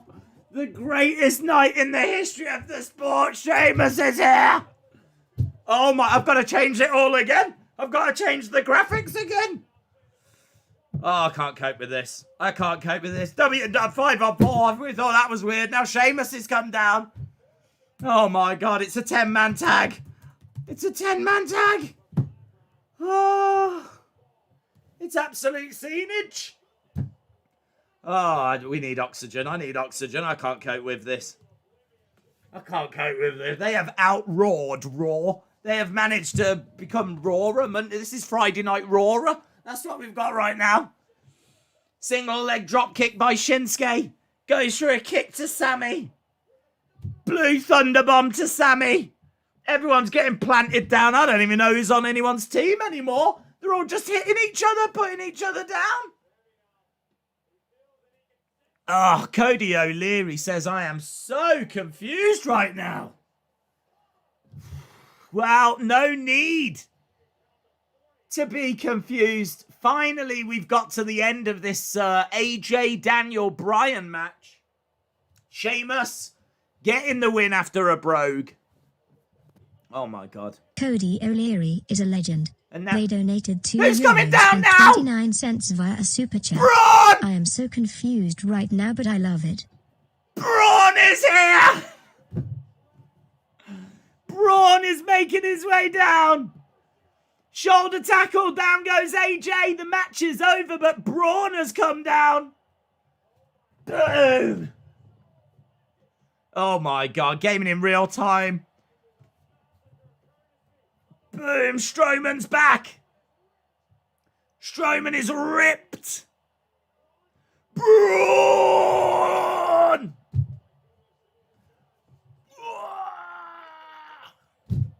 Yes! Gaming in real time is a legend. They donated $2 New Zealand dollars via a super chat. I think Raw has bleed into SmackDown way too much. It has. It's bled into it so much that it's become like an ultra version of it. But an ultra version that's become ultra entertaining. It is so flipping wild. I was excited about a match in a match. Little did I know what carnage they had planned. Little did I know they were going down these roads. Oh my God, we got Big E down. We got Braun in the ring. We got AJ down. We got Cesaro down in the ring. We got Miz and Morrison on the entranceway. The show fades to black. And that was non-stop carnage. That was carnage. I'll tell you this. It might have been absolute nonsense. It might have been non-stop carnage. It might have been more Raw than Raw has ever been. But there is no denying that that was entertaining. Oh, there's no denying that I was here for it. Every single second. Wonderful. Brodie said, I actually enjoyed that ending. An actual score of 8. Today says 10 all day long. Timothy says, OMG. David Robert Wood says 10 out of 10. David Hall says a 617 person match. Legend. They donated $2 via a super chat. Well, that was existing. Harley said, that was so entertaining. Honestly, I just don't think we should hate on it. I'm here for it. I do not need to see it again, but I'm here for it that one time. But a match and a match and a match, and then we still get people coming down. William Hensey says, I loved the carnage. Karaku says 10 out of 10. Kyle says 100. Adam Keeling says 10 out of 10. James Knight says 7. The ending saved it. Nico Guy says 10. People are loving it. Scott Turner says 8. Sandman says 10. I tell you what, they've definitely done it. They've definitely found a way of giving you like this really wacky OTT ending, but doing it in such an entertaining way. Really, I mean, honestly, even Raw can take flipping lessons of this. It was more Raw than Raw, but Raw needed to be watching. 1,000 out of 10. BBY Yipsy 7. I can't even read names now. The scores are coming in so fast. SmackDown did Inception, said Amanda. They did. 8 out of 10. My head is spinning, says Reigns. Jaden says 10. Austin says 7.5. 9.2. Get these hands out of 10. Trey Gaming says 10 out of 10. AG Games says 10 out of 10. Aiden says 9.5. BBB Yipsy says 7.25. Big scores coming down. Big scores coming down. Mo said it was so trash. It was good, but I'd still stand by my 00. 7.5. I've got to say, no Billy Kay. That's a problem for me. That is a problem for me. We can laugh and joke, and I'm definitely here for that. But never forget, guys, there was no Billy Kay on this show. And that is unacceptable. To leave your biggest star off your go-home episode is shocking. And that is negligence at a level that I have just never seen. So we can't forget that. 6 out of 10, 10 out of 10, 10 out of 10, 8 out of 10, 10 out of 10. 7.5, 7.5. Do you know what, right? Realistically, I think the second hour wasn't quite as good as the first. I think about halfway, I was at 7.75. Maybe 7.5, 7.75. I don't think the second hour was as good. I think the ending was so wild and it was so... What's happening now? This is so enjoyable. Simon 882 I think it's is still a going to legend. get that score. They donated $5 via a super give it that chat. score. Wait, what happened to Natalia versus Tamina? Bayley Bianca was great. The ending was so much fun. There wasn't really much in the way of an OMG moment, but that ending, I suppose, was a bit of an OMG moment. So I'll give it that. I might even be convinced to go up, but I'll give it that. What was that question just that came in? 7-star, shout out to you, my friend. Sandman882 says, what happened to Natalia and Tamina? That is going to be taking place on WWE Backstage. WWE Backstage. And I did say that we would have a look and see at the end of SmackDown, would we be doing a backstage stream tomorrow? And I said that we would look. We've had 265 votes. And I can tell you, 57% have said yes. They would like a backstage stream. So I'm going to cancel it now. I'm going to cancel the poll, delete it off. We will do a backstage stream tomorrow. I understand that there might not be enough there to really warrant a stream. But I think the excitement for the Rumble is real. I think that we can sit down, just have a little chat. We'll start, 15 minutes before. It'll be an hour, something like that. Just a little stream. We'll watch the Natalia Tamina match. We'll see who they announce at 1 and 2. See what else is said. Kind of get any news from that stream, and we'll watch it. So there will be a WWE Backstage stream tomorrow. So, I tell you, I still haven't caught my breath. Still haven't caught my breath. I love Raw more than SmackDown, says Vicky. Among Us Master says 10. The Rock versus Roman would be huge. WWE Backstage, we are doing that tomorrow. Yeah, Brony said great stream. Shout out to you. Austin says I give it 7.75 as well. Okay. Days, the fact they showed Edge and Braun before the Rumble guarantees they're going to have some other surprises. I like that fact. I agree. I think Braun coming back means he's in the Rumble and he won't be a surprise. Edge being announced is now clearly not a surprise, but they're sure to have a surprise. There's sure to be a surprise. So I think they're eliminating all these potential surprises. Because when you get that surprise, they want you focused on that surprise. They want you talking about the surprise. Last year, it was Edge.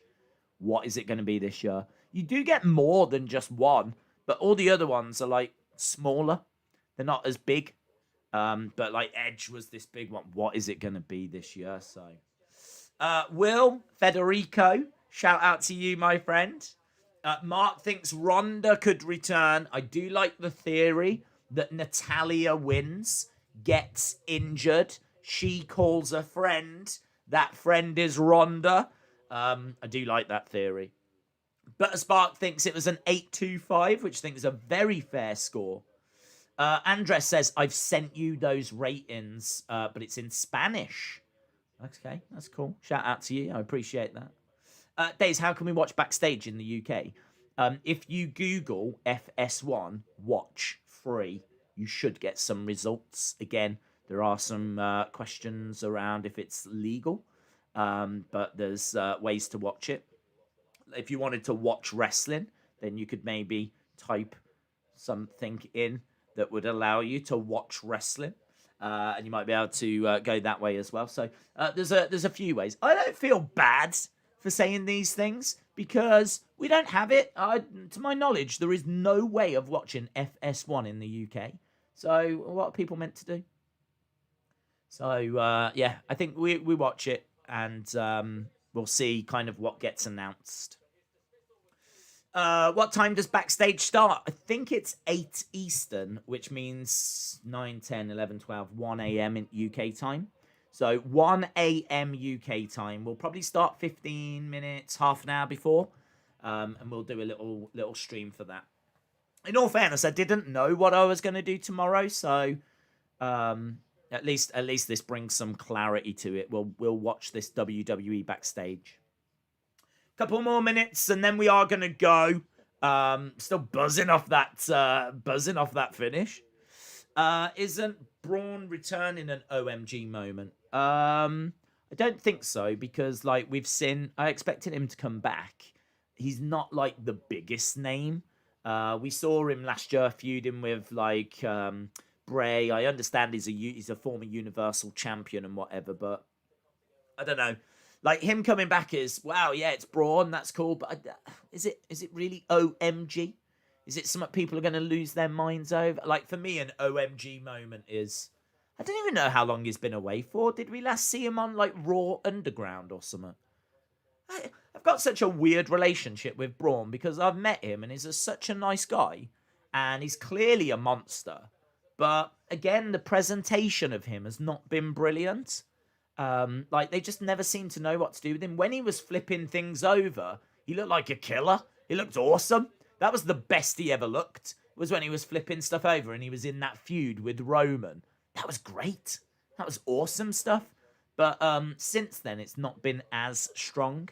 I didn't feel that his matches with Bray were memorable. And I also thought it was weird that he had that crush on Alexa. And they made a big deal of it. And then he turned around and went, yeah, I don't like her anymore. And he walked away. And I was like, that's really weird. Just out of nowhere, he's like, picked her up and threw her down. He's like, I don't like her anymore. You can't do that, Braun. You can't do that. What if they'd have got married? You can't just pick up your wife and throw her around. Do you know what I mean? And then go, oh, I'm tired of this one. I want a new wife now. I mean, look, a lot of people do that. And I don't like endorse it. Like, you can't just do that in a relationship. So I think the one thing we learned is that he's not great in relationships. But yeah, that was a very weird story. I suppose they could always go back to it. I would like it explained.